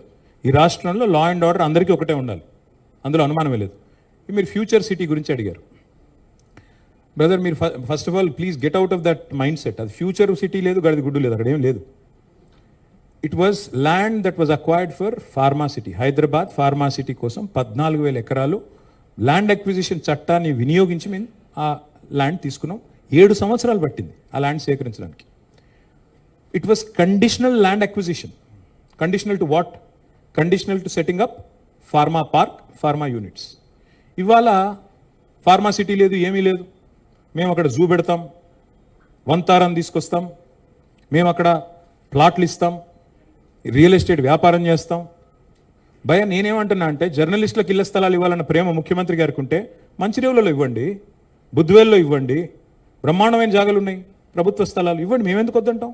మేము జర్నలిస్టుల విషయంలో, మీరు ప్రెస్ క్లబ్లో ఉన్నాను కాబట్టి, మీరు ప్రత్యేకంగా మొత్తం మీరే ఉన్నారు కాబట్టి ప్రెస్ మిత్రులు, నేను చెప్తా ఉన్నా, భారతదేశంలో బడ్జెట్లో జర్నలిస్టుల సంక్షేమం కోసం నిధి పెట్టిన నాయకుడు ఎవరండి?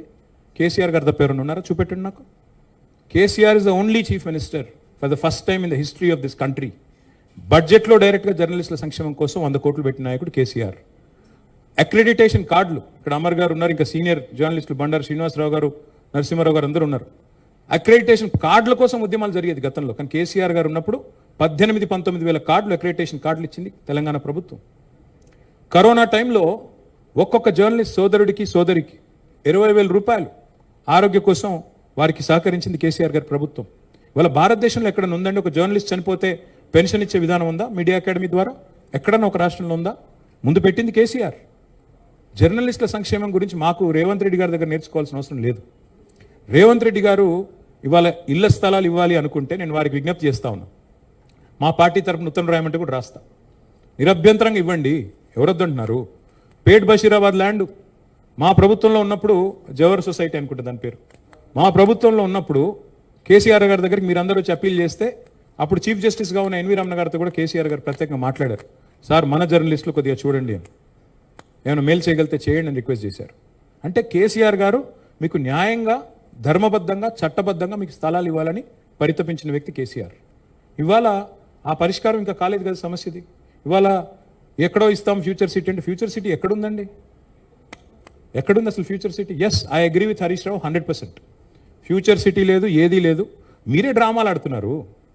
హైకోర్టులోనేమో ఫార్మా సిటీ ఉందని చెప్తారు. మీరు చూడండి, కావాలంటే అఫిడవిట్ తీసుకోండి. ప్రభుత్వం ఇచ్చిన అఫిడవిట్ హైకోర్టులో ఉందండి, ఫార్మా సిటీ అక్కడే ఉంది అని చెప్తారు. మరి మీరు వెళ్ళి జర్నలిస్టులు అందరూ ఫార్మా మ్యానుఫ్యాక్చరింగ్ యూనిట్ల పక్కన ఇల్లు కట్టుకుంటారా? నేను అడుగుతా ఉన్నా, మీకు సమ్మతమేనా? అక్కడ ఉంటారా? నేనేమంటున్నా అంటే, ఏదో బుకాయించడానికి, బట్టగాల్చి మీదేయడానికి ఏది పడితే అది మాట్లాడితే కుదరదు రమేష్ గారు.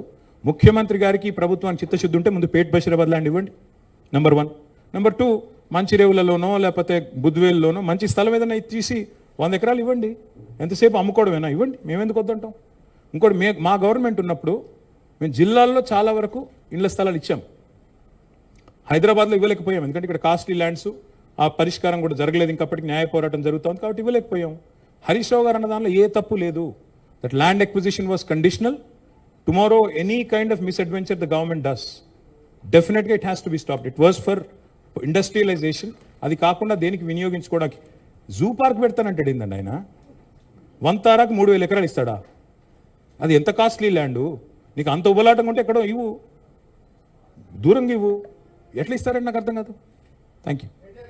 ఒక్క నిమిషం ప్లీజ్. ఆశిష్, స్పీకర్ గారు ఇక్కడ ఉన్నారు. రెగ్యులర్గా అడిగే వాళ్ళకి ఛాన్స్ తక్కువ, ఎప్పుడు అడగని వాళ్ళకి ఇస్తాం. ప్లీజ్ ఒక నిమిషం ఆగు. ప్లీజ్ బీ డిసిప్లిన్ భయ్. అరే బీ డిసిప్లిన్, ఆగండి, మీరు ఆగండి. Okay right. Ashish sir. Press క్లబ్లో ప్రెస్ వాళ్ళు కొట్లాడుకుంటే ఎట్లబ్బా మీరు? అసెంబ్లీ ఏమన్నా? ఆశిష్ భాయ్ బోలో. I have a two-part question. First about Pawan Kalyan. Yesterday we witnessed, in fact, all the channels. इसका जवाब मैं तेलुगु में देना चाहता हूँ. Yeah, you can choose whatever language. But I just wanted to understand, Pawan Kalyan in fact specifically names BRS. He says that BRS has changed its name from TRS. They have a constituted party unit in Andhra Pradesh. while they have constituted party unit in Andhra Pradesh, now they are opposing Janasena activities in Where did we Telangana. oppose it? Where did we oppose it? That's what Pawan Kalyan says. It has. He didn't say it, by the way. Don't put words in his mouth. No, He no, didn't say it. he has mentioned BRS. He has sir. not mentioned BRS at all. He did not say it. Let me answer Yes. your question first. Let me answer this question first. See, తెలుగులో చెప్తాను, మీకు కూడా కొద్దిగా తెలుగు వస్తుంది కాబట్టి. See, ఈ దేశంలో ఏ నాయకుడైనా ఏ నాయకురాలైనా ఒక పార్టీ పెట్టవచ్చు. పార్టీ పెట్టి ఎక్కడైనా పోటీ చేయవచ్చు. ఏ ప్రాంతంలో అయినా ఏ రాష్ట్రంలో అయినా నిరభ్యంతరంగా పోటీ చేయొచ్చు. ప్రజాస్వామ్య భారతదేశంలో అది అందరికీ ఉన్న హక్కు, రాజ్యాంగం ఇచ్చిన హక్కు, బాబాసాహెబ్ అంబేద్కర్ ఇచ్చిన హక్కు, అందులో ఏం అనుమానం అక్కర్లేదు. కానీ ఏ ప్రాంతంలో అయితే మీరు పోటీ చేయాలనుకుంటున్నారో ఆ ప్రాంత ఆకాంక్షలు, ఆ ప్రాంత పరిస్థితులు, ఆ ప్రాంత ప్రజలు, వారి యొక్క మానసిక స్థితిగతులు, వారి యొక్క పోరాటాలు, వారి యొక్క త్యాగాలు కూడా మీరు తెలుసుకోవాలి. వారి మీద అభిమానం ఉండాలి.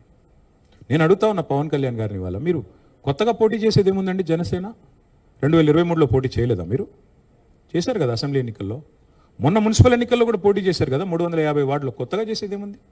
అండ్ ఇంకోటి, మిమ్మల్ని ఎవరు ఆపుతున్నారు? 2018లో చంద్రబాబు నాయుడు గారు వచ్చారు, పోటీ చేశారు. 23లో మీరు పోటీ చేశారు. పోటీ చేయండి, ఎవరు వద్దంటున్నారు. కానీ మీరు ఇక్కడికి వచ్చి మాట్లాడేటప్పుడు ఇదేదో ఆషామాషిగా ఏర్పడ్డ రాష్ట్రం కాదు, ఏదేదో అనాయాసంగా వచ్చిన రాష్ట్రం కాదు. వేల మంది బలిదానాలతో, రక్తంతో తడిసిన నేల ఇది తెలంగాణ. కాబట్టి ఇక్కడికి వచ్చినప్పుడు 1-2 సార్లు ఆలోచించుకుని మాట్లాడాలి. నేను ఒక మాట అన్నారు, ఆయన అడ్డుకుంటున్నారు. ఎవరు అడ్డుకుంటున్నారు మిమ్మల్ని? ఏదో ఊహాజనితమైన ఒక ప్రపంచం సృష్టించుకొని ఎవరు అడ్డుకున్నారు మిమ్మల్ని? 2018లో పోటీ చేస్తే అడ్డుకోలేదు, 23లో పోటీ చేస్తే అడ్డుకోలేదు, ప్రజలు అడ్డుకున్నారు. మేమేం చేస్తాం దానికి? ఒకటి మాత్రం పక్కా, పవన్ కళ్యాణ్ గారైనా ఎవరైనా సరే తెలంగాణ ఆవిర్భావ దినోత్సవం రోజు వచ్చి ఇక్కడ మేము సభ పెడతాం. అది కూడా గతంలో నేను తెలంగాణ ఏర్పడ్డప్పుడు నాకు ఆ విభజించిన పద్ధతి నచ్చలేదు. ఒక ఆయన అంటాడు తల్లిని చంపి బిడ్డను బతికించారంటాడు, ఇంకొక ఆయన విభజించిన పద్ధతి నచ్చలేదు అంటాడు.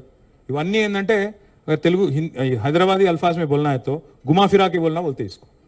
నాకు ఇష్టం లేదు తెలంగాణ ఏర్పడని సీదా సీదా చెప్పక ఉల్టా పుల్టా మాటలు ఎందుకు? ఇది బాగలేదు, అది బాగలేదు. మరి నువ్వు అది బాగలేక ఇది బాగలేక 11 రోజులు అన్నం తినకుండా ఉంటే మళ్ళీ తెలంగాణ ఆవిర్భావ దినోత్సవం రోజు మీటింగ్ పెట్టాల్సిన అవసరం ఏముంది? సరే మీటింగ్ పెడదాం అనుకున్నావు, అడ్డుకున్నది ఎవరు? కాంగ్రెస్ ప్రభుత్వం. ఏమైనా అనాలనుకుంటే వాళ్ళని అనాలా? కాబట్టి పవన్ కళ్యాణ్ గారైనా ఎవరైనా ఈ దేశంలో ఎక్కడైనా పోటీ చేయొచ్చు, మాకు అభ్యంతరం లేదు. పోటీ చేశారు కూడా కదా మీరు. 2023 మేబీ ఆ బోత్ కరే. మీ అయ్యే జాగీరా. నేను ఒకటి మాత్రం పవన్ కళ్యాణ్ గారు గుర్తుపెట్టుకోవాలి, తెలంగాణ ఖచ్చితంగా తెలంగాణ భూమిపుత్రుల జాగీరు.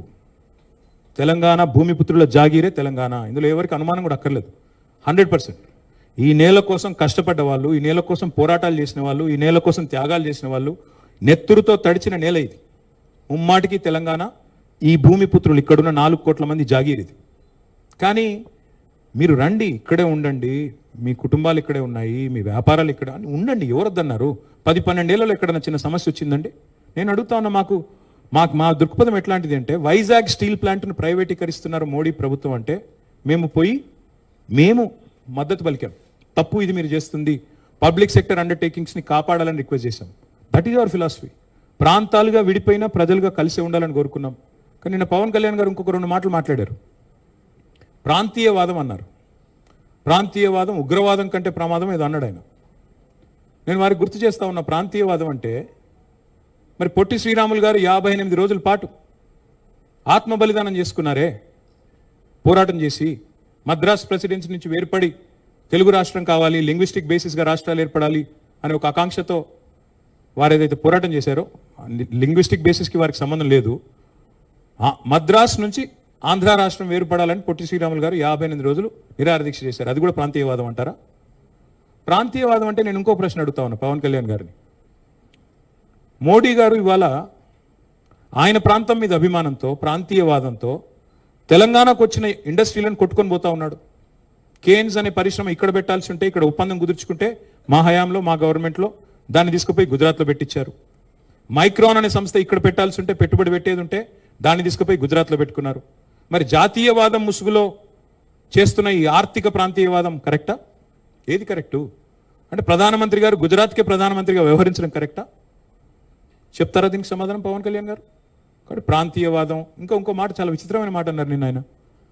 ఇంకొన్ని రోజులు అయితే జనగణమన పాడరు. మాకు జనగణమన మాకు నేర్పించాల్సింది ఏం లేదు. దేశభక్తి గురించి మాకు పవన్ కళ్యాణ్ గారి దగ్గర పాఠాలు నేర్చుకోవాల్సిన అవసరం లేదు. ఈ నేల ఆనాడు నిజాం సర్కార్కు వ్యతిరేకంగా పోరాటం చేసిన నేల, కమ్యూనిస్టులు కదం దొక్కిన నేల ఇది. కాబట్టి మాకు పోరాటాలు కొత్త కాదు, మాకు యుద్ధాలు కొత్త కాదు, త్యాగాలు కొత్త కాదు. మాకు వాటి గురించి జాతీయ భావన ఉంది. ఇక్కడ దేశాన్ని గౌరవించే సంస్కృతి ఉంది. We contribute to the nation. We are less than 3% of India, but we contribute to 5% of India's GDP. So we don't need any kind of moral lectures or moral policing from. వారు ఆంధ్రప్రదేశ్ ఉప ముఖ్యమంత్రిగా వారిని గౌరవిస్తాం. వారిని ఆంధ్రప్రదేశ్ ఉప ముఖ్యమంత్రిగా డెఫినెట్గా గౌరవిస్తాం. ఒక కళాకారుడిగా, ఒక నటుడిగా అభిమానిస్తాం. ఒక సోదరుడిగా ఇంటికి వస్తే బిర్యానీ పెడతా, హైదరాబాదీ బిర్యానీ పెడతా. కానీ వచ్చి మా సెక్రటేరియట్లో కూర్చొని పెత్తనం చేస్తాము మా రాజకీయాల్లో. మరి ఇంకా మొన్ననే కదా వేరుపడ్డది, ఇంత కష్టపడి 60 ఏళ్ళు పోరాటం చేసి మొన్న వేరుపడ్డాం 2014లో. మొన్న చంద్రబాబు నాయుడు గారు రానే వచ్చే 2018లో, మళ్ళీ ఇప్పుడు మీరు కూడా వస్తారు 2023లో. That's all I'm saying. And last word I will like to say on this. Pawan Kalyan గారిది ఈ మధ్యన ఓజీ అని సినిమా వచ్చింది. I would like to remind my brother Pawan Kalyan, we have a Telangana OG KCR. ఇక్కడ మా కేసీఆర్ గారు ఉన్నారు, ఆయన చాలు మాకు. He will take care of us, he will take care of the state and our issues. A supplementary. Yeah, I can Ratna, ask about- please. Sir, if I can take a भाई. Yeah, Ratna. Yes ma'am. अरे mic तो दो यार.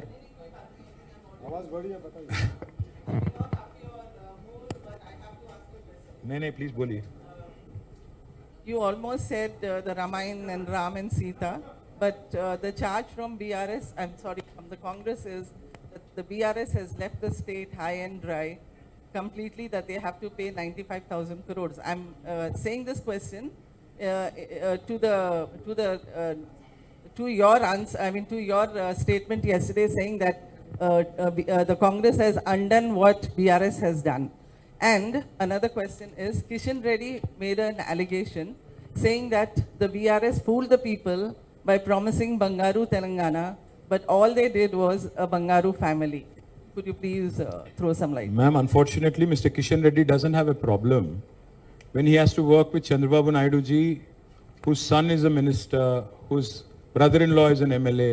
वहाँ पे उनको family politics नहीं दिखता है जहाँ उनको जरूरत है. बिहार में नीतीश जी और उनके लड़के के साथ काम करने में उसको कोई तकलीफ नहीं है. पर जब बीजेपी को जहाँ कहीं भी, मतलब शिवसेना में जब उद्धव ठाकरे जी, आदित्य ठाकरे जी थे, उनके साथ भी काम करने में कोई मसला नहीं था. जब उनको जो लोग उनके खिलाफ हैं, जो लोग उनसे लड़ते हैं, उनसे भेदभाव रखते हैं आइडियोलॉजिकली, उनकी जब बात आती है तो किशन रेड्डी जी काफी कुछ बोलते हैं. सो मैं उनके बारे में ज्यादा नहीं बोलूंगा. पर एक चीज जरूर कहूंगा जो आपने पूछा, that we left the state high and dry. I will leave this with our press club friends. ఇది కాగ్ లెక్క, కాగ్ రిపోర్ట్. ఇది కాగ్ లెక్క. ప్రతి నెల మిత్తి ఎంత గడుతున్నది మన తెలంగాణ ప్రభుత్వం. ఇది 2025-26 ఈ ఫైనాన్షియల్ ఇయర్కి సంబంధించిన లెక్క. ఏప్రిల్లో కట్టింది 2260 crores, 2260 కోట్లు. జూన్లో కట్టింది, నేను చెప్పేది 25 ఏప్రిల్ లాస్ట్ ఇయర్. తర్వాత మే 2025 1905 crores, 1905 కోట్ల 60 లక్షలు. జూన్లో 2600 కోట్లు. జూలైలో 2582 కోట్లు. ఆగస్ట్ 2025లో 2091 కోట్లు. ఒక సెప్టెంబర్లో 2923 కోట్లు. అక్టోబర్లో 2159 కోట్లు. ఈ లెక్కన మొత్తం प्रोग्रेसिवली अगर आप देखेंगे मार्च के हद तक, इस साल मार्च के हद तक, अगर पिछले अप्रैल से अभी तक देखेंगे, कुल मिला के 29,679 करोड़.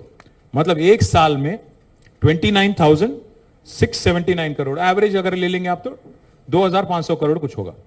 तो where did we leave the state high and dry and what kind of utter absolute lies are these. हम सालीना नहीं हर महीना 6,500 కోట్లు ఖర్చు పెడుతున్నాము అని ముఖ్యమంత్రి గారు చెప్తే ఈ కాగ్ లెక్క నమ్మాలా, ముఖ్యమంత్రి గారి కాకి లెక్క నమ్మాలా? See the chief minister and his team, they need to get their act straight. एक आदमी बोलता है कैबिनेट में 6 लाख करोड़ का डेट है, कर्जा है. 8 लाख करोड़ बोल के कोई और बोलता है, 10 लाख करोड़ बोल के कोई और बोलता है. बट पार्लियामेंट में केंद्र सरकार बोल रही है कि सिर्फ केसीआर गवर्नमेंट ने 2,80,000 करोड़ का कर्जा किया. आप आरबीआई की बात मानेंगे कि रेवंत रेड्डी की बात मानेंगे, आप तय कर लीजिए। Thank you. Just minute Amar గారు ఒక్క నిమిషం లేదు మీడియా బాబు ఇది ఓకే అమర్ గారు వినిపిస్తుంది సార్ చెప్పండి సార్।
నేను అనుకోవట్లేదు సార్, ఆయన ఏదో యథాలాపంగానే ఉన్నారని నేను అనుకుంటా ఉన్నాను. ఎందుకంటే అంత స్థాయిలో లేదు, that is your opinion.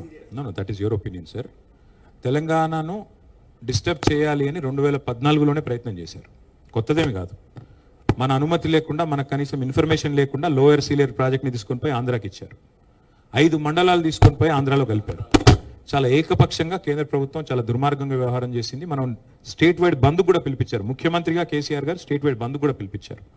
Bharatiya Janata party ప్రభుత్వం, కేంద్రం గత 12 ఏళ్లుగా తెలంగాణకు చేసింది శూన్యం. అందులో అనుమానం కూడా మీకు అక్కర్లేదు.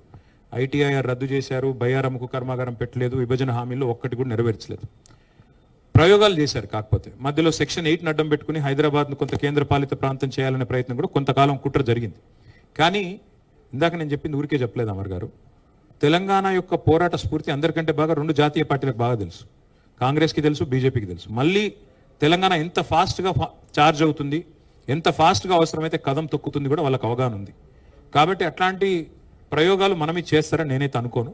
పవన్ కళ్యాణ్ గారు నేను ఆవేశంగా మాట్లాడినప్పుడు ఏమైనా మాట తూలారేమో నాకు తెలియదు, బట్ నేనైతే అనుకోవట్లేదు, అట్లా జరుగుతుందని అనుకోవట్లేదు. అట్లా జరిగితే మాత్రం ఇంకొక ఉద్యమం మాత్రం అద్భుతమైన ఉద్యమం జరుగుతుంది. దానికి మళ్ళీ బీఆర్ఎస్ నాయకత్వం వహిస్తుంది, అందులో అనుమానం కూడా అక్కర్లేదు. సతీష్ గారు. సార్, రీసెంట్గా రేవంత్ రెడ్డి మాట్లాడుతూ మేము రైతులకు ఉచిత విద్యుత్ కొనసాగిస్తే బీఆర్ఎస్ వచ్చే ఎన్నికల్లో పోటీ చేయకుండా ఉంటుందా అని చెప్పేసి అడిగారు. నేను రేవంత్ రెడ్డి గారికి నేను అడిగేది ఒకటే, ఉచిత విద్యుత్ విషయంలో ఎవరికన్నా కొంత హక్కుంది మాట్లాడేదంటే డాక్టర్ వైఎస్ రాజశేఖర రెడ్డి గారి నాయకత్వంలో ఆనాడు ఒరిజినల్ కాంగ్రెస్ వాళ్ళకు కొద్దిగా ఏమైనా హక్కు ఉంటుంది. అప్పుడు రేవంత్ రెడ్డి గారు ఏ పార్టీలో ఉన్నారో, ఆయన ఎక్కడున్నాడో నాకు తెలియదు, కానీ ఆయనకు ఉచిత విద్యుత్తు అనే మాట మాట్లాడే హక్కు కూడా లేదు. ఎందుకంటే అమెరికాలో రేవంత్ రెడ్డి గారు తన మనోగతాన్ని స్పష్టంగా బయటపెట్టారు. రైతులకు 3 గంటలు కరెంట్ ఇస్తే చాలు. నేను అనలా, ఇది రేవంత్ రెడ్డి గారు స్వయంగా ఆనాడు పిసిసి అధ్యక్షుడిగా ఆటాకో తానాకో ఏదో సభకు పోయారో, అక్కడ ఎవరు అడిగితే చెప్పారు 24 గంటలు దండుగా 3 గంటలు ఇవ్వాలి. నిన్నగాక మొన్న పబ్లిక్ హియరింగ్ జరిగితే ఏది ఈ రైతు డిస్కామ్ అనే దాని మీద వ్యవసాయ కమిషన్ చైర్మన్ కోదండ రెడ్డి గారు, మొన్నటిదాకా కిసాన్ సెల్ అధ్యక్షుడిగా ఉన్న కోదండ రెడ్డి గారు సేమ్ మాట చెప్పారు. అక్కడ కూడా 3 గంటలు చాలు అని చెప్పారు. ఇవన్నీ కాదండి, నేను అడిగేది ఒకటే, కేసీఆర్ గారు 24 గంటలు ఉచితంగా విద్యుత్ వ్యవసాయానికి ఏ డిస్కమ్ పెట్టకుండా, కొత్త డ్రామా చేయకుండా ఇచ్చినప్పుడు మీరు ఎందుకు పెడుతున్నారు? ఒకటి. రెండోది, నాకు నిర్మలా సీతారామన్ గారు మాట్లాడిన ప్రెస్ కటింగ్ కూడా ఉంది. మీరు మోటార్లకు మీటర్లు పెట్టకపోతే 30,000 కోట్ల రుణం ఇవ్వము నిర్ద్వందంగా టైమ్స్ ఆఫ్ ఇండియాలో వచ్చింది. సీతారామన్ గారు చెప్పిన మాట, నిర్మలా సీతారామన్ గారు చెప్పిన మాట, దాన్ని రేవంత్ రెడ్డి గారు విభేదిస్తారా? మొన్న మీరు RDSSలో చేరారు కదా, చేరిన తర్వాత అందులో స్పష్టంగా రాసింది సోలార్ పవర్ జనరేషన్ ద్వారానే మరి భవిష్యత్తులో రేపటి రోజున ఉచిత కరెంట్ ఇచ్చేదానికి ఆస్కారం ఉంటుంది అని. మరి సోలార్ పవర్ రాత్రి రాదు కదా, మరి ఎట్లా ఇస్తారు మీరు కరెంట్ 24 గంటలు? ఇది ఇంకో పాయింట్. చివరి పాయింట్ నేను అనేది ఏంటంటే సతీష్ గారు, సవాళ్ళు ప్రతి సవాళ్ళు, ఇప్పుడు రేవంత్ రెడ్డి గారికి సవాళ్ళు విసరడం పారిపోవడం కొత్త ఏం కాదు. 2018లో కొడంగల్లో ఓడిపోతే నేను సన్యాసం తీసుకుంటా అన్నాడు. 3 నెలల్లోనే తిరిగి వచ్చి పార్లమెంట్లో పోటీ చేశాడు.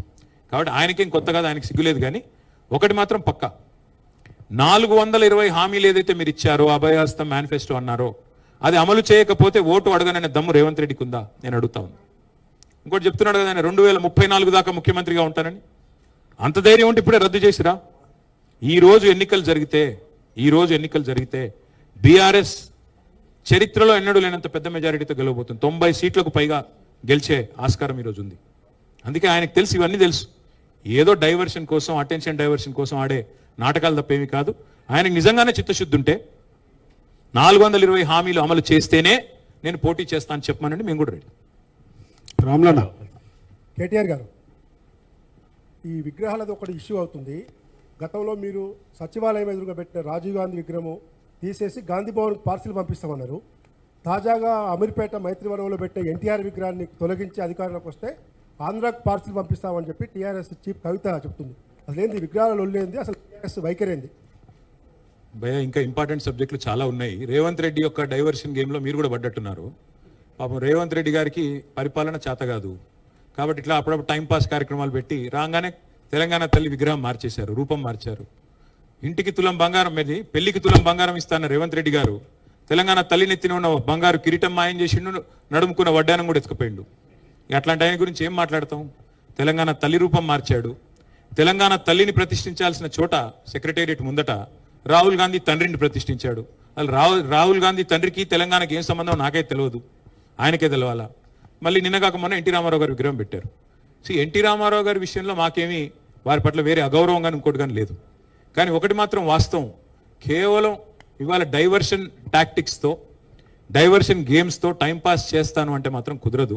ముమ్మాటికి కాంగ్రెస్ తల్లి విగ్రహాన్ని, రాహుల్ గాంధీ తండ్రి విగ్రహాన్ని మాత్రం మా గవర్నమెంట్ వచ్చిన మరుక్షణమే భద్రంగా గాంధీ భవన్కి పంపించే బాధ్యత నేనే వ్యక్తిగతంగా తీసుకుంటాను. మీరు దాని విషయంలో ఏం ఆందోళన. కేటీఆర్ గారు, రాష్ట్రంలో వరుసగా జరుగుతున్నటువంటి గత కొద్ది రోజులుగా పరిణామాలు, ఆ తర్వాత మంత్రుల స్టేట్మెంట్స్ వాటి మీద, ముఖ్యంగా ఆంధ్ర తెలంగాణ లొల్లి జరుగుతుందనేది చాలా స్పష్టంగా అర్థమవుతుంది. అయితే కోమటిరెడ్డి వెంకటరెడ్డి ఆంధ్ర వాళ్లకు కాంట్రాక్టర్లు ఇవ్వం, తెలంగాణలో ఖచ్చితంగా చట్టం చేస్తామని చెప్తున్నారు. అయితే మీరు 9.5 ఏళ్ల పాటు అధికారంలో ఉన్నారు, అది సాధ్యమవుతుందా కోమటిరెడ్డి వ్యాఖ్యలు?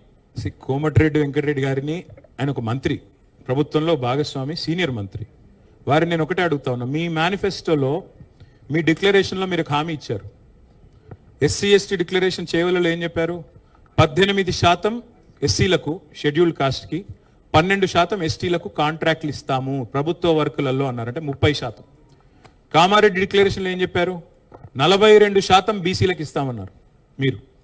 అంటే 72% కాంట్రాక్ట్లు. మరి మీరు చెప్పిన మాట ప్రకారం, మీరు ఇచ్చిన హామీ ప్రకారం రాష్ట్రంలో ఎస్సీ ఎస్టీ బీసీలకు ఇవ్వాలి. నేను వెంకటరెడ్డి గారు నేను కోరుతా ఉన్నా, ఈ 72% కాంట్రాక్ట్లు ఇప్పటి వరకు రాష్ట్రంలో ఎక్కడన్నా ఇచ్చారా మీరు? 72 పైసలను ఇచ్చారా? Narayanpet Kodangal lift irrigation project ముఖ్యమంత్రి గారు సొంత నియోజకవర్గం, ఎవరికి ఇచ్చారండి? మెగా కృష్ణారెడ్డి గారు, పొంగులేటి శ్రీనివాసరెడ్డి గారు. హైదరాబాద్కు నీళ్లు తెచ్చే డ్రింకింగ్ వాటర్ ప్రాజెక్టు ఎవరికి ఇచ్చారు?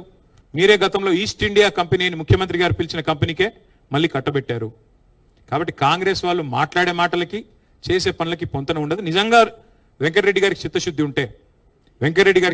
ఉంటే చట్టం పెట్టండి. 72% కాంట్రాక్టులు ఖచ్చితంగా ఎస్సీ ఎస్టీ బీసీలకు మేము చెప్పినట్టుగా ఇస్తున్నాము. స్పెషల్ సెషన్ పిలవండి, చట్టం పెట్టండి. మొదటి ఓటు మేమే ఇస్తాం మా పార్టీ తరఫున. నిరభ్యంతరంగా చట్టం తీసుకొని రండి, we will support it.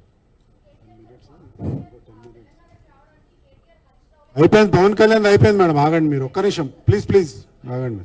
Yusuf బాబు గారు మాట్లాడండి. యూసుఫ్ గారు అడగండి, మీరు ఏం కాదు, వినబడుతుంది గట్టిగా అడగండి. కూర్చో sir.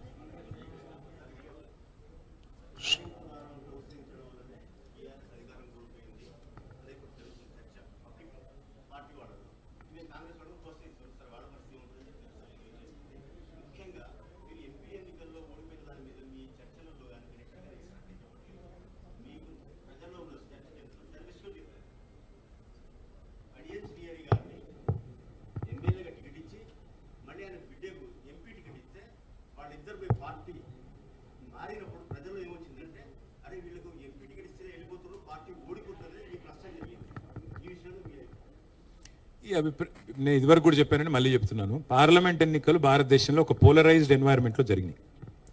Either your with Modi or against Modi అనే ఎన్వైర్న్మెంట్లో జరిగినాయి. ఒక బీఆర్ఎస్కే జరగలేదండి ఓటమి. బిజు జనతాదళ్ లాంటి పవర్ఫుల్ పార్టీ, వాళ్ళకు కూడా ఒక సీట్ రాలేదు. మాయావతి గారి పార్టీకి ఒక్క సీట్ రాలేదు. భారతదేశంలో 13 పార్టీలకు ఒక్క సీట్ రాలేదు. శిరోమణి అకాలీదళ్ కూడా ఒక సీట్ రాలేదు. మహబూబా ముఫ్తీ కూడా ఒక సీట్ రాలేదు. కాబట్టి ఓటమి గెలుపు అట్లాంటి. మరి కాంగ్రెస్ పార్టీ ఎన్ని గెలిచిందండి పోయిన 10 ఏళ్లలో తెలంగాణలో? ఇప్పుడు ఎన్ని గెలుస్తుంది కాంగ్రెస్? ఎన్ని రాష్ట్రాలు గెలుస్తుంది? ఓటములు గెలుపులు రాజకీయాల్లో జీవితంలో చాలా చాలా తాత్కాలికంగా అట్టట్ట వస్తుంటాయి పోతుంటాయి. యూసుఫ్ బాబు గారు దాని గురించి ఏదో గందరగోళ పడాల్సిన అవసరం లేదు. పార్లమెంట్ తర్వాత జరిగిన జూబ్లీ హిల్స్ ఉప ఎన్నికలు ఏం జరిగింది? మా గతంలో 75,000 ఓట్లు వచ్చాయి, ఈసారి కూడా 75,000 ఓట్లు వచ్చాయి. అట్లాగే మొన్న మున్సిపల్ ఎన్నికల్లో ఏం జరిగింది, పంచాయతీ ఎన్నికల్లో ఏం జరిగింది? బీఆర్ఎస్ అనేది బలంగా ఉంది, గట్టిగా ఉంది. మరి మా కార్యకర్తలతో సహా నాయకులతో సహా అందరూ దృఢంగా ఉన్నారు. ఎలక్షన్ ఎప్పుడు వచ్చినా మళ్ళీ తిరిగి 2028లో వచ్చినా అంతకంటే ముందు వచ్చినా ముమ్మాటికి రాష్ట్రంలో ఎగిరేది గులాబీ జెండానే, మళ్ళీ తిరిగి ముఖ్యమంత్రి అయ్యేది కేసీఆర్ గారు. అందులో ఆలోచన ఎక్కలేదు సార్. నేనేమంటున్నా సార్ అంటే కర్ణుడి చావుకు 100 కారణాలు అన్నట్టు ప్రతి ఓటమికి 100 ఉంటాయి. Failure is an orphan sir, success has many fathers. నేను గెలిపించానంటే నేను గెలిపించాను చెప్తారు గెలిచినప్పుడు, ఓడిపోయినప్పుడు అందరూ నాది కాదు అది కాదు ఇది కాదు ఏదో ఒకటి చెప్తారు. 100 కారణాలు ఉంటాయి, 100లో మీరు చెప్పింది ఒకటి కావచ్చు. ఒక నిమిషం రాహుల్ సూరజ్ చాలా వెయిట్ చేస్తుండే. రాహుల్ నేను నొక్కేస్తున్నారు బాస్, నేను తొక్కేస్తున్నారు. సార్ ఈ తుమ్మిడిహట్టి ప్రాజెక్టు మరొకసారి తెరపైకి వచ్చింది. మహారాష్ట్ర సీఎంకు లేఖలు రాసిన ఇప్పటికి 2 సార్లు అని చెప్పేసి ముఖ్యమంత్రి ప్రకటిస్తున్నారు. అసలు ఈ తుమ్మిడిహట్టి ప్రాజెక్టు మళ్ళీ అసలు సాధ్యమా? అసలు 2,000 ఎకరాలు ఇవ్వలేదా? సూరజ్ గారు, ముఖ్యమంత్రి గారు ఆడే డైవర్షన్ గేముల్లో తుమ్మిడిహట్టి ప్రాజెక్ట్ ఒకటి. 2.5 ఏళ్ళు అయిపోయిందండి వాళ్ళ ప్రభుత్వం, 50% టైం అయిపోయింది, ఇంటర్వెల్ అయిపోయింది సినిమాకి. చేసేది ఉంటే ఎప్పుడో చేయాలి కదా, ఎందుకు చేయలేదు? ఇంకోటి ముఖ్యమంత్రి గారికి తెలియదా? ఆయన ఆఫీస్లోనే లేఖలు ఉన్నాయి. గతంలో దేవేంద్ర ఫడ్నవీస్ గారి కంటే ముందు పృథ్వీరాజ్ సింగ్ చౌహాన్ అని ఒక ఆయన ముఖ్యమంత్రి ఉండేది ఆ మహారాష్ట్రకి, కాంగ్రెస్ ముఖ్యమంత్రి.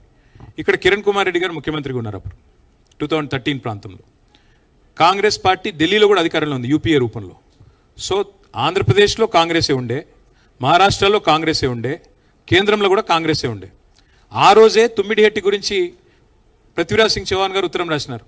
మేము ఏ పరిస్థితుల్లో కూడా 152 మీటర్లకు ఒప్పుకోము, ఏ పరిస్థితుల్లో కూడా ఒప్పుకోము, ఇప్పటిదాకా మీరు పెట్టిన ప్రతి రూపాయి ఖర్చు కూడా నిష్ఫలం అవుతుంది, ఇన్ఫ్రక్షియస్ ఎక్స్పెండిచర్ అవుతుందని చెప్పి కాంగ్రెస్ ముఖ్యమంత్రి ఉత్తరం రాసిండు. తర్వాత మేము వచ్చిన తర్వాత మేము కూడా ప్రయత్నం చేసాం. మొదటి 9 నెలలు కేసీఆర్ గారు స్వయంగా, హరీష్ రావు గారు స్వయంగా అక్కడ ఇరిగేషన్ మంత్రి గారితో, అక్కడ ముఖ్యమంత్రి గారితో పోయి కలిసి రిక్వెస్ట్ చేసి, సార్ మా ప్రాంత ప్రజల ఆకాంక్ష ఇది ఒప్పుకోండి అంటే దేవేంద్ర ఫడ్నవీస్ చెప్పిన మాట ఏంటంటే, ఈ ప్రాజెక్ట్ కట్టొద్దు, ముంపుకు గురయ్యేది నా ప్రాంతమే అని చెప్పి నేనే పోరాటం చేసిన, నేనెట్లు ఒప్పుకుంటానండి, సమస్య లేదు, 152 మీటర్లు ఒప్పుకునే సమస్య లేదన్నాడు. ఇదంతా రేవంత్ రెడ్డికి తెలుసు, తెలియక కాదు. ఇప్పుడు ఏంది డ్రామా?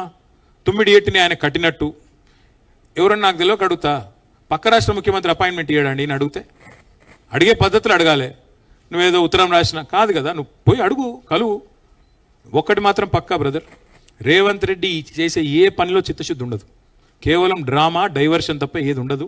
డ్రామా, డైవర్షన్, డిస్ట్రక్షన్, ఇది మాత్రమే ఆయనకు తెలుసు.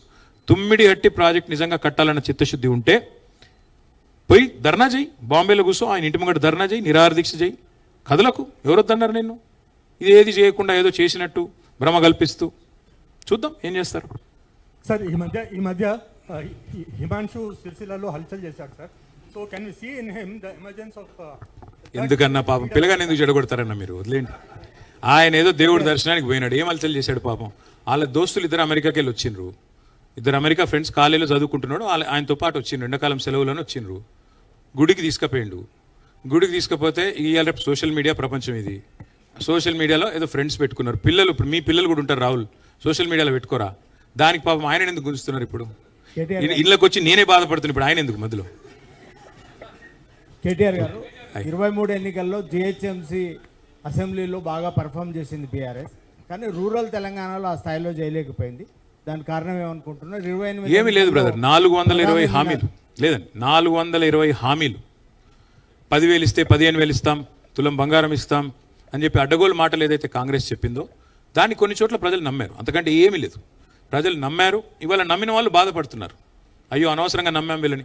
ఇప్పుడు చివరి గింజ దాకా ధాన్యం కొంటా అంటున్నాడు ముఖ్యమంత్రి. పంటలకు బోనస్ ఇస్తానాడు 500 రూపాయలు, ఎక్కడని ఇచ్చారండి? చివరి గింజ కాదు, తొలి గింజ కొనట్లేదు ఇవాళ. రైతు భరోసా ఇస్తాడు 15,000 అన్నాడు, ఒక్కరికి వచ్చిందా భరోసా 15,000? కాబట్టి ఇట్లా నమ్మి కొంత మాకు ఇంకోటి తేడా ఎంత బ్రదర్, మాకు వాళ్ళకి 1.8%. మొత్తం స్టేట్ వైడ్ చూసుకుంటే 4 lakh ఓట్స్ డిఫరెన్స్. కాబట్టి మొన్న మాకు జరిగింది ఏదో భయంకరమైన ఓటమని నేను అనుకోవట్లేదు.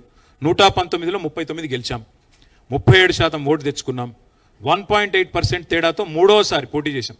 ఇంకొకటి మళ్ళీ చెప్తా ఉన్నాను, నేను గుర్తుపెట్టుకోండి, 14లో ఒంటరిగా పోటీ చేశాం, 18లో ఒంటరిగా పోటీ చేశాం, 23లో కూడా ఒంటరిగానే పోటీ చేశాం, అయినా గణనీయంగా ఓట్లు తెచ్చుకున్నాం. కాబట్టి ముమ్మాటికి మళ్ళీ ఒంటరిగానే పోటీ చేస్తాం, తప్పకుండా తిరిగి అధికారంలోకి వస్తాం. Srikanth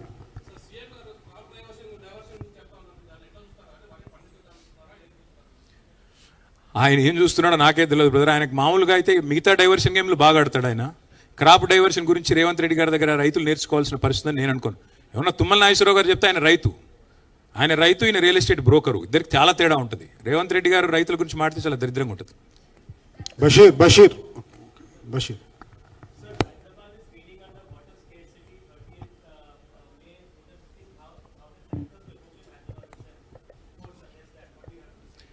All I'll say is, Bashir, we had made plans to finish Sunkishala project by 2024 itself.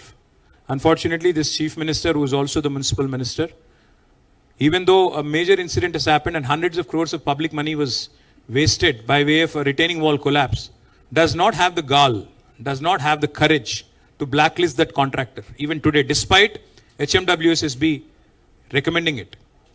That is the state of affairs in Telangana. अगर एक कॉन्ट्रैक्टर पे आपको एक्शन लेने की दम नहीं है, हिम्मत नहीं है, आप कैसे चीफ मिनिस्टर हो, कैसे म्युनिसिपल मिनिस्टर हो? तो ऐसे आदमी से हैदराबाद में यही हालत होगा. उनको तो बस हैदराबाद को सताने का जिद भी है, क्योंकि एक सीट भी नहीं दिया था हैदराबाद वालों ने, तो शायद जिद भी है, थोड़ा नाराजगी भी है, इसीलिए शायद जबरदस्ती कुछ सता रहे हैं. वरना जो हैदराबाद जहां पे पानी की कोई खिल्लत नहीं थी, सडनली कहां से आ गया 2 साल में? मिशन भागीरथ के जरिए हमने जबरदस्त काम किया, आज उसको मेंटेनेंस तक नहीं कर रहे हैं लोग. जो करंट 7,000 मेगावाट की थी, जिसको हमने 24,000 मेगावाट तक ले गए हम लोग, उसमें भी आज मेंटेन नहीं कर पा रहे हैं. आज पावर कट्स भी हो रहे हैं हैदराबाद में. यहाँ पे हैदराबाद में पानी की खिल्लत, पावर कट. तेलुगु में बोलता हूँ एक बात बशीर, क्योंकि आप तेलुगु भी समझ लेते हैं. ఎన్కటి రోజులు తెస్తా అని చెప్పిండు రేవంత్ రెడ్డి, నిజంగానే తెచ్చిండు. 2014 ముందు ఖాళీ బిందెలు, ఖాళీ కుండలు, ట్యాంకర్ల ముంగట యుద్ధాలు, కరెంటు కోతలు, జనరేటర్ల గబ్బు, ఇన్వర్టర్ల గబ్బు మళ్ళీ తెచ్చిండు. సో అన్ఫార్చునేట్లీ కాంగ్రెస్ ఉంటే కరెంట్ ఉండదు, నేను చెప్పిన ఇదివరకే. వచ్చింది మళ్ళీ అదే దరిద్రం. రమణ హాయ్.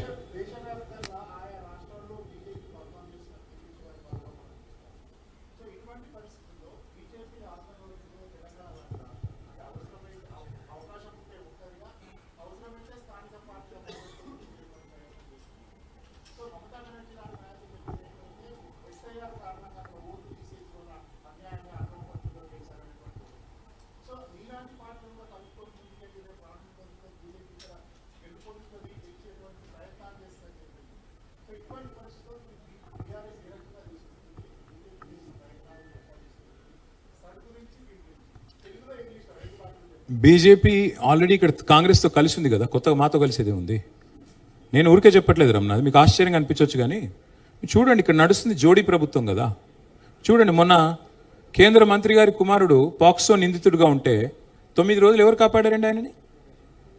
రేవంత్ రెడ్డి కాదా? రేవంత్ రెడ్డి ప్రభుత్వం కాదా?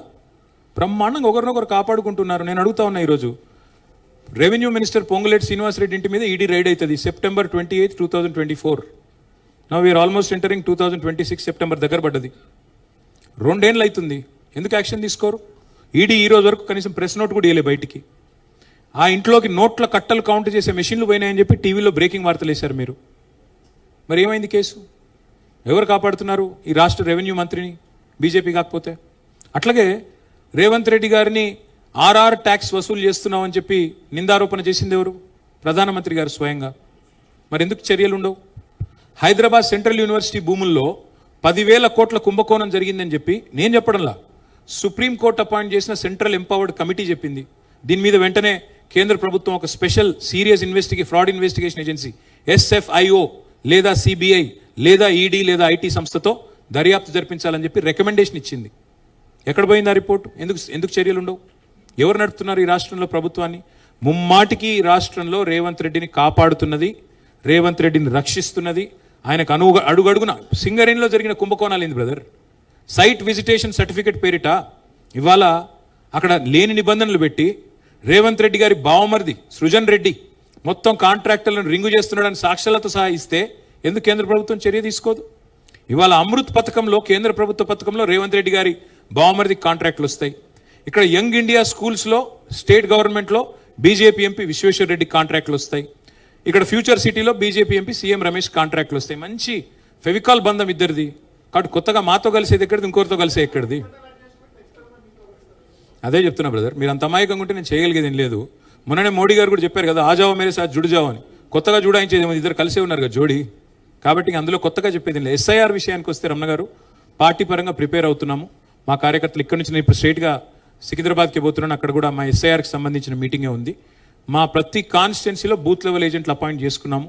దాదాపు 71,000 బూత్ లెవెల్ ఏజెంట్స్ని అపాయింట్ చేసుకొని వారందరికీ కూడా ట్రైనింగ్ ఇచ్చుకుంటున్నాము, హ్యాండ్ బుక్స్ ఇస్తున్నాము, సస్పెక్టెడ్ డూప్లికేట్ ఓటర్ లిస్ట్ కూడా వారికి ఇస్తున్నాము. ఇచ్చి జాగ్రత్తగా చూడండి, అర్హులైన ఏ ఒక్కరు ఓటు పోకూడదు, అనర్హుడికి ఎవరికి ఓటు రాకూడదు అనే నినాదంతో ముందుకు పోతున్నాము. డెఫినెట్గా మా జాగ్రత్తలు మేము తీసుకుంటాం. Thank you sir. మీరు ఇందాక చెప్పినట్టు ఈ తెలంగాణ సాధన కోసం రాల్చిన నెత్తురులో ఒకటో రెండో చుక్కలు పాత్రికేయులు కూడా ఉన్నాయి. ఎందుకంటే అమరవీరులు కాకపోయినప్పటికీ తెలంగాణ పోరాటంలో ముందు బాగా నిలిచి పోరాడింది వాళ్ళు, అంటే ఉద్యమకారులకు అండగా నిలిచింది కూడా ఖచ్చితంగా పాత్రికేయులే. అయితే మీ ఈ సుదీర్ఘ కాలంలో పుష్కర కాలంలో అత్యంత నిర్లక్ష్యానికి గురైంది కూడా జర్నలిస్టులు. అది నేను అంటున్న మాట కాదు, మొత్తం యావత్ జర్నలిస్ట్ సమాజం అంటున్నటువంటి మాట. దీన్ని మీరు ఎప్పుడైనా సమీక్షించుకున్నారా? దాంతో పాటు ఫస్ట్ ఆఫ్ ఆల్ నేను మీతో అసలు ఏకీభవించను. 100 కోట్ల రూపాయలు బడ్జెట్లో పెట్టిన ఒకే ఒక్క నాయకుడు జర్నలిస్ట్ సంక్షేమానికి కేసీఆర్. రెండవది, గుజరాత్లో లేని అక్రెడిటేషన్ కార్డులు భారతదేశంలో ఎక్కడ లేని విధంగా అక్రెడిటేషన్ కార్డులు 18,000 ఇచ్చింది కేసీఆర్. కరోనా అప్పుడు ఈ దేశంలో ఏ జర్నలిస్ట్కి ఏ ప్రభుత్వం సహకరించలేదు, కేవలం కేసీఆర్ గారి ప్రభుత్వం మాత్రమే. ఇవాళ భారతదేశంలో ఎక్కడైనా ఒక జర్నలిస్ట్ చనిపోతే పెన్షన్ ఇచ్చే సౌకర్యం ఈ దేశంలో ఎక్కడా లేదు, ఒక్క కేసీఆర్ గారి ప్రభుత్వం పెట్టిన నిధుల వల్ల ఇక్కడ మాత్రమే ఉంది. మీకు ఎందుకు నిర్లక్ష్యం జరిగిందని ఎందుకు అనిపిస్తుందో నాకైతే అర్థం కావట్లేదు. అమ్మా, హెల్త్ కార్డ్స్ కూడా ప్రభుత్వ ఉద్యోగులతో సమానంగా మీకు హెల్త్ కార్డులు ఇచ్చింది కేసీఆర్ ప్రభుత్వం. ఇప్పుడు ఇక్కడ కూర్చున్న వాళ్ళు కూడా చాలా మంది వాడుకునే ఉంటారు. నేనేమంటున్నా అంటే, దయచేసి బటగల్స్ మీద వేసేయకండి, జనరల్ స్వీపింగ్ రిమార్క్స్ చేయకండి. ఒకటి, ఏమన్నా ఒక ఇళ్ల స్థలాల విషయంలో మీకు అసంతృప్తి ఉంటే ఉండొచ్చు. నేనేమంటున్నాను, ఇప్పుడు న్యాయస్థానాల్లో వివాదం జరుగుతూ ఉంది, కొనసాగుతూ ఉంది, మేమేం చేయాలి? ఇప్పుడు మీరు రాయమంటే నేను ఇక్కడ ఉత్తరం రాసి ఇచ్చిపోతా, ఆయన ఎక్కడిస్తారో ఇవ్వనండి. కానీ ఫ్యూచర్ సిటీ, ఆ ఫ్యూచరే లేని నాయకుడు ఫ్యూచర్ సిటీ కడతా మీరు దాన్ని నమ్మితే నిర్ణయం చేయమంటారు? ఆయనకే ఫ్యూచర్ లేదు, తుమ్మితో ఊడిపోయే ముక్క ఆయన పదవి. రేపు రాహుల్ గాంధీ కోపం వస్తే రేపు సాయంత్రం ఉద్యోగం పొద్దు ఆయనది. కాబట్టి ఆయన ఏదో నేను ఫ్యూచర్ సిటీ అంటే మీరు దానికి భ్రమపడితే, జర్నలిస్ట్ మిత్రులకు కూడా నా ప్రార్థన, జర్నలిస్టులకి ఇస్తాడంటే స్థలాలు, పక్కనే జూ పార్క్ ఇస్తాడంటే ఇంకా ఆయన ఏమనాలి? నేను అర్థం చేసుకోండి మీరు కూడా, అంతకంటే ఎక్కువ చెప్పడం బాగోదు. కవిత గారు, కవిత బిలేటెడ్ హ్యాపీ బర్త్డే అమ్మా. మీరు ఒక మాట చెప్పారు, 2 సార్లు మేమే రాబోతున్నాము అనేది ఒక మాట అన్నారు. నెక్స్ట్ మేమే వస్తున్నాము, కార్యకర్తలు కూడా నమ్మకం ఉంది, 100కి పైగా స్థానాలు మేము వస్తామన్నప్పుడు మిలిటెంట్ పోరాటం చేయాలి అని 90 అన్నాను, మీరు 10 పెంచినందుకు ధన్యవాదాలు. సారీ, మిలిటెంట్ పోరాటం చేయాలి అన్న బాల్కా సుమన్ అదే టైంలో ఇంకొక మాట కూడా అన్నారు, మేము రైతుల కోసం ధర్నా చేస్తే 100 మందిలో 5 మాత్రమే రైతులు ఉన్నారు, మిగతా అంతా బీఆర్ఎస్ కార్యకర్తలే ఉన్నారు అనేటువంటి మాట. అక్కడ డౌట్ఫుల్ గా ఉందా, నమ్మకం లేదా అనేది ఒకటి. Not at all. I'll tell you one simple thing. ప్రజలు కూడా కొన్ని విషయాల్లో ఎంత క్లారిటీగా ఉంటారంటమ్మా. తెలుగులో సామెత ఉంది, నేను ఆ మాట ఇప్పుడు ఇక్కడ చెప్తే బాగుండదు, మళ్ళీ మీరు తర్వాత నన్ను ఇంకో వేరే రకంగా ఇది అనుకుంటారు. ప్రజలైనా ఎవరైనా ఇప్పుడు పళ్ళుండే చెట్టుకే రాళ్ళు పడతాయి. సో చేసే వాళ్ళని అడుగుతారు పని, చేయని వాళ్ళని అడగరు. ఇప్పుడు రేవంత్ రెడ్డికి చెప్పినా ఒకటే, దున్నపోతు మీద వానబడ్డట్టు తప్ప ఆయనకి చెప్పినా వేస్ట్ అని చెప్పి వదిలేశారు. ఈయన చెయ్యడు, అన్ని అడ్డగోలు మాటలు చెప్పి అధికారంలోకి వచ్చాడు. ఈయన చెయ్యడు, ఈయనకి ఇంట్రెస్ట్ లేదు, ఇంటెంట్ లేదు, అన్నిటికీ మించి కమిట్మెంట్ అంతకంటే లేదు. తెలంగాణ సొయ్యి లేదు, తెలంగాణ ప్రేమ లేదు. ఇది ఇవాళ తెలంగాణ ప్రజల్లో అందరికీ అర్థమైంది. ఆయన ఒక్కరిని మోసం చేయలేదు తల్లి. రైతులు 70 లక్షల మంది ఇవాళ బాధపడుతున్నారు. వడ్లు కొంటలేడు, మక్కలు కొంటలేడు, ఏది కొంటలేడు, ఆగమాగం అవుతున్నారు. కానీ రోడ్ ఎక్కితే ఎర్రటి ఎండ, కూర్చోవాలి. రేవంత్ రెడ్డికి పోయేది ఏం లేదండి, వడదెబ్బ అని తప్పించుకొని వెళ్ళిపోయాడు సగం స్పీచ్లని. కానీ రైతులు అట్లా కాదు కదా పాపం, అదే కుప్పల కాడ అట్లే కాపలా ఉంటున్నారు. వడదెబ్బ అయినా ఏ దెబ్బ అయినా అన్నీ ఉన్నారు. కానీ యుద్ధం చేయాల్సి వచ్చినప్పుడు తెలంగాణ చేస్తుందమ్మా. Telangana knows when to respond, Telangana knows when to revolt, Telangana knows when to teach a befitting lesson. So Suman ఏదో అన్నాడు, ఇంకో ఆయన ఎవరు అన్నారు, అదన్నీ పట్టించుకోకండి. 100% తెలంగాణకు ఆ చైతన్యం ఉంది, ఆ జ్ఞానం ఉంది. ఎప్పుడు స్పందించాలి, ఎలా స్పందించాలి, ఎలా బుద్ధి చెప్పాలి. రేవంత్ రెడ్డికి, కాంగ్రెస్కి ఇంకొక 15-20 ఏళ్ల పాటు రేవంత్ రెడ్డి గారు కాంగ్రెస్ని తెలంగాణలో బొందబెట్టిపోతాడు. నేను చెప్తున్నా, ఈరోజు గుర్తుపెట్టుకో. Today is 3rd June 2026, గుర్తుపెట్టుకోమ్మా. 15-20 ఏళ్ళు మళ్ళీ కాంగ్రెస్ని ఇక్కడ నాశనం చేసి బొందబెట్టిపోతాడు రేవంత్ రెడ్డి, గుర్తుపెట్టుకోండి. ఇంకో క్వశ్చన్, Yeah, Suresh. కేసీఆర్ ఎందుకు కనిపించలేదు? కేసీఆర్ అసలు మాట్లాడలేదు. కేసీఆర్ కనబడకపోయినా రేవంత్ రెడ్డి గారు ఎక్స్పెక్టెడ్ దట్ ఒక మెసేజ్ ఏదో ఒకటి వస్తుందేమో, మాట్లాడతారేమో అనుకున్నాం. కవితమ్మ, కేసీఆర్ గారు ఎక్కడ కనబడాలో అక్కడ కనబడుతున్నారు. ప్రతి నీటి బొట్టులో కేసీఆర్ కనబడుతున్నాడు. ఇవాళ మా ఆడబిడ్డలకి ఇంటింటికి వచ్చే మిషన్ భగీరథ ద్వారా ప్రతి చుక్క నీటి బొట్టు ఏదైతే ఇవాళ గోదావరి కృష్ణా నీళ్ళలో పొలాలకు వస్తున్నాయో వాటిలో కేసీఆర్ కనబడుతున్నాడు. ఎక్కడ కేసీఆర్ కనబడాలో అక్కడ కనబడతాడు. అమ్మ, మా గుర్తు కారు. మాకు ఎప్పుడు గేరు మార్చాలో మాకు తెలుసు. మా నాయకత్వం, మా పార్టీ, మా సార్ తయారు చేసిన నాయకులు, మా స్థాయి చాలు రేవంత్ రెడ్డి గారికి. కేసీఆర్ గారు ఇప్పటికిప్పుడే అవసరం లేదు. ఆయన మా తురుపు ముక్క. ఆయన ఎప్పుడు రావాలో, ఎలా రావాలో, ఏం చేయాలో ఆయన నిర్ణయించుకుంటారు. ఆయన టైంకి వస్తారు. చెప్పాను కదా, he is the OG of Telangana. OG అన్నప్పుడు ఓజీ లాగానే ఉండాలి. సురేష్, రామన్న, నిన్న పవన్ కళ్యాణ్ ఎపిసోడ్ వెనకాల చంద్రబాబు గాని మోడీ ఉన్నారని చెప్పేసి కూడా మాట్లాడుతున్నారు. సో మోడీ గతంలో హైదరాబాద్కి వచ్చినప్పుడు కూడా పవన్ కళ్యాణ్ నేత రేవంత్ రెడ్డి ఉన్నాడు అనుకుంటున్నా బ్రదర్. ఆయన పరిపాలన వైఫల్యాల నుంచి ఏమైనా దృష్టి మళ్లించేదానికి ఆయన వాడుకుంటున్నాడేమో తెలియదు. కానీ ఒకటి మళ్ళీ దాని గురించి వద్దు. నేను చెప్పే కాడికి చెప్పాను. తెలంగాణని గౌరవించి, అభిమానించి, ప్రేమించే వాళ్ళు ఇక్కడ పోటీ చేస్తే ప్రజలు ఆదరిస్తారు. లేకపోతే ఏం జరగాలో అదే జరుగుతుంది. ప్రజలు విఘ్నులు, గొప్పవాళ్ళు, వాళ్ళు నిర్ణయం తీసుకుంటారు. Mahesh, times of India. Mahesh,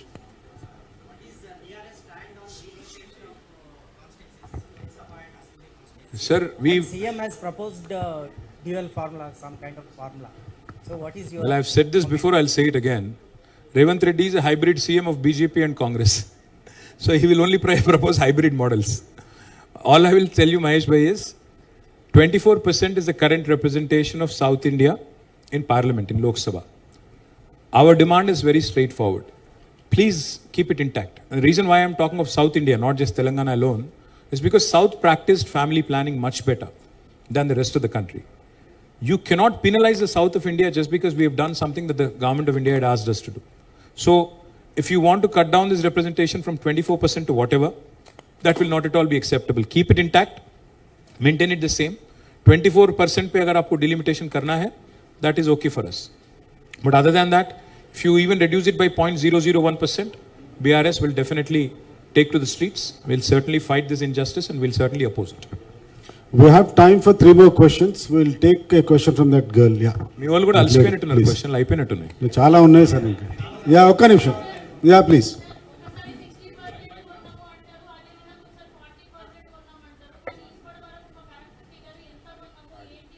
madam, మీరు జర్నలిస్టా? మీరు పార్టీ కార్యకర్తనా? పేరు చెప్పండి మరి.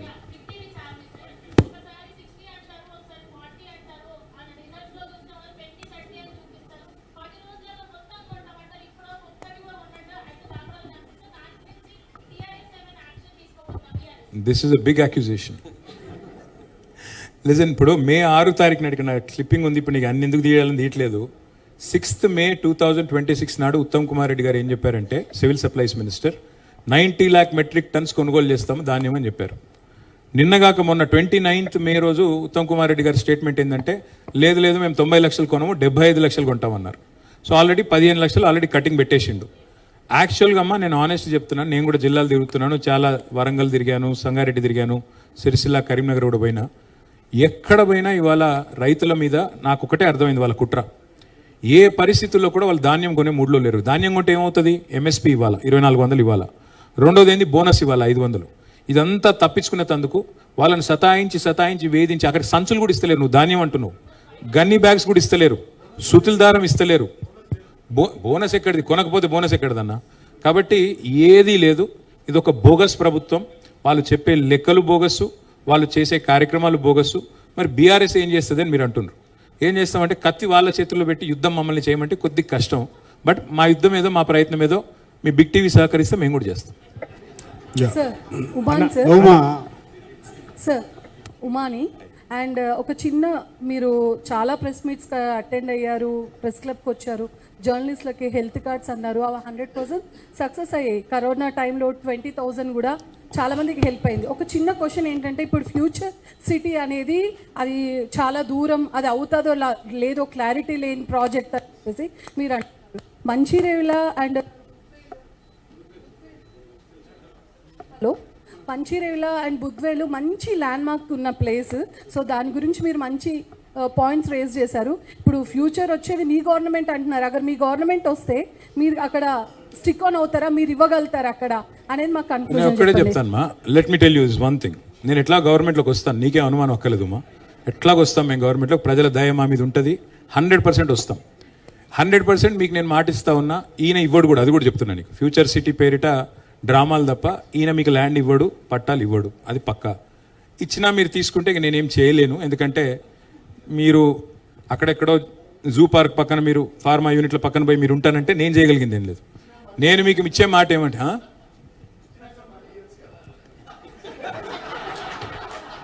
ఇచ్చినాక మళ్ళీ ఇవ్వచ్చా?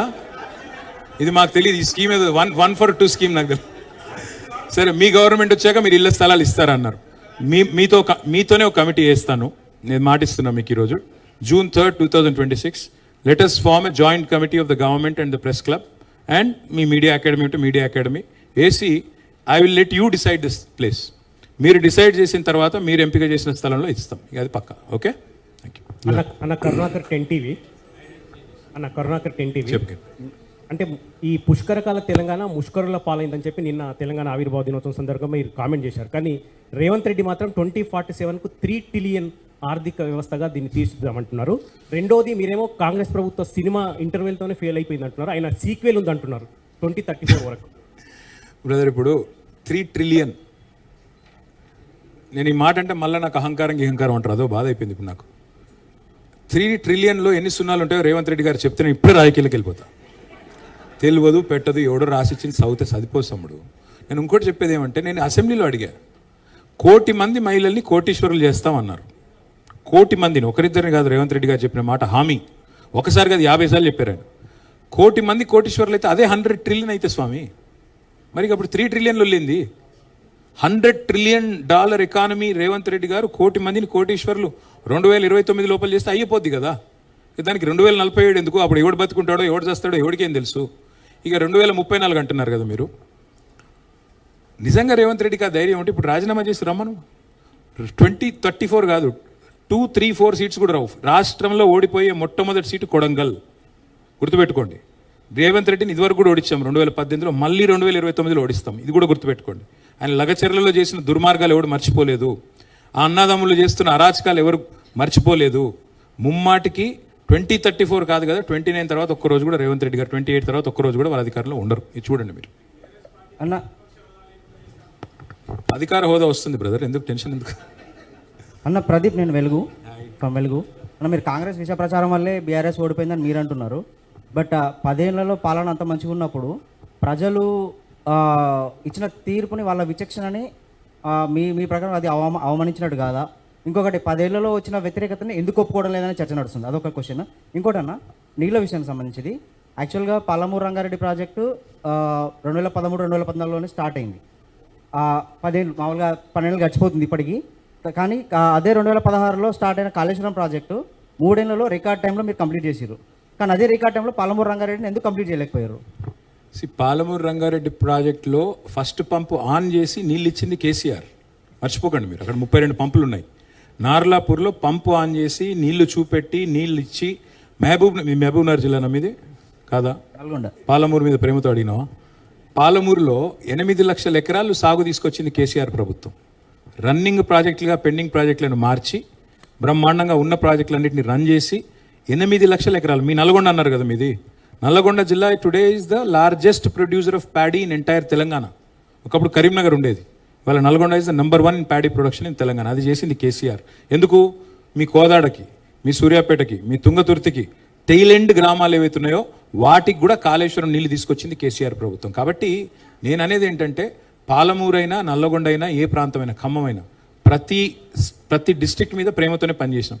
కొన్ని చోట్ల సాంకేతిక సమస్యలు ఉండొచ్చు, కొన్ని కోర్టు సమస్యలు ఉండొచ్చు, ఇంకోటి ఉండొచ్చు, ల్యాండ్ అక్విజిషన్ ఇష్యూస్ ఉండొచ్చు కాక. ప్లస్ 3-4 పెద్ద ప్రాజెక్టులు చేసేటప్పుడు సహజంగానే ఒకటి కొద్దిగా ముందు పోతుండొచ్చు, ఒకటి కొద్దిగా వెనుక అవుతుండొచ్చు. కానీ పాలమూరు రంగారెడ్డి పథకం కూడా 90% మేము పూర్తి చేశాము. పంపు ఆన్ చేసి నీళ్లు చూపెట్టాము. 2.5 years అయింది. మరి మామగారు పేరు పెట్టుకున్నాడు కదా, జైపాల్ రెడ్డి గారి పేరు, ఎందుకు పూర్తి చేస్తలేడు?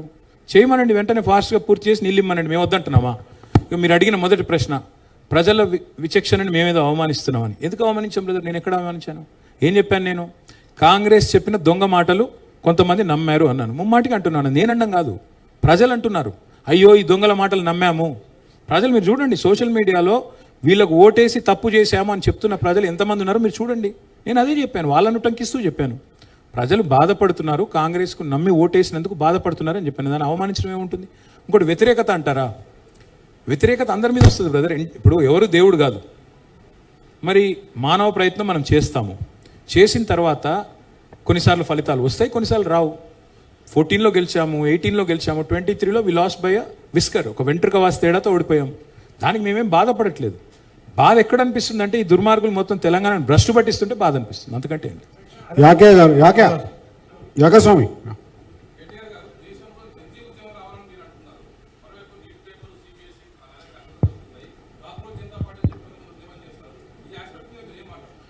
నేను ఒక 6-7 నెలల కింద ఎన్డీటీవీ వాళ్ళకి ఈవెంట్ పెడితే అక్కడ మన బాంబేలో నేను అనింటి జెన్జీ ఉద్యమం ఇక్కడ కూడా వస్తుందా నేపాల్ తరహాలో అంటే రావచ్చు, పెద్ద అదే అంత కష్టతరం కాదు, మీరు అనుకున్నంత గొప్పగా ఏం లేదు బీజేపీ ప్రభుత్వం అని చెప్పిన. చెప్తే అక్కడ ఉన్న వాళ్ళంతా నవ్వినరు, రకరకాలుగా హెకిల్ చేసిండ్రు. కానీ వాళ్ళు చూడండి ఏమవుతుంది, కాక్రోచ్ జనతా పార్టీ అని పెట్టి ఒక మాట సిజేఐ గారు ఏదో అంటే ఆ మాట మీదకి వెళ్ళి ఒక పార్టీ పెడితే, సరే ఆన్లైనే కావచ్చు, అది ఆఫ్లైన్ లేకపోవచ్చు, కానీ దానికి ఇప్పుడు 14 మిలియన్ ఫాలోవర్లు. భారతీయ జనతా పార్టీ కంటే ఎక్కువ ఫాలోయింగ్ ఉంది ఇప్పుడు దానికి సోషల్ మీడియాలో. కాబట్టి పిల్లల్లో ఉన్న నిరాశ, మీరు బాగా ఫాలో అవుతున్నారా, 22 మిలియన్ అట. సో నేనేమంటున్నానంటే పిల్లల్లో ముఖ్యంగా యంగ్స్టర్స్లో ఒక నిరాశ, ఒక నిస్పృహ ఉంది, అందులో అనుమానం అక్కర్లేదు. ప్రభుత్వాల మీద విసుగు ఉంది, ప్రభుత్వాల మీద కోపం ఉంది. దాన్ని ఎవరు ఛానలైజ్ చేసుకుంటే వాళ్ళు నెగ్గుతారు. అది కాక్రోచ్ జనతా పార్టీయా, భారతీయ జనతా పార్టీయా, భారత రాష్ట్ర సమిత, భవిష్యత్తు చెప్తుంది, అంతకంటే ఏం చెప్పాలి.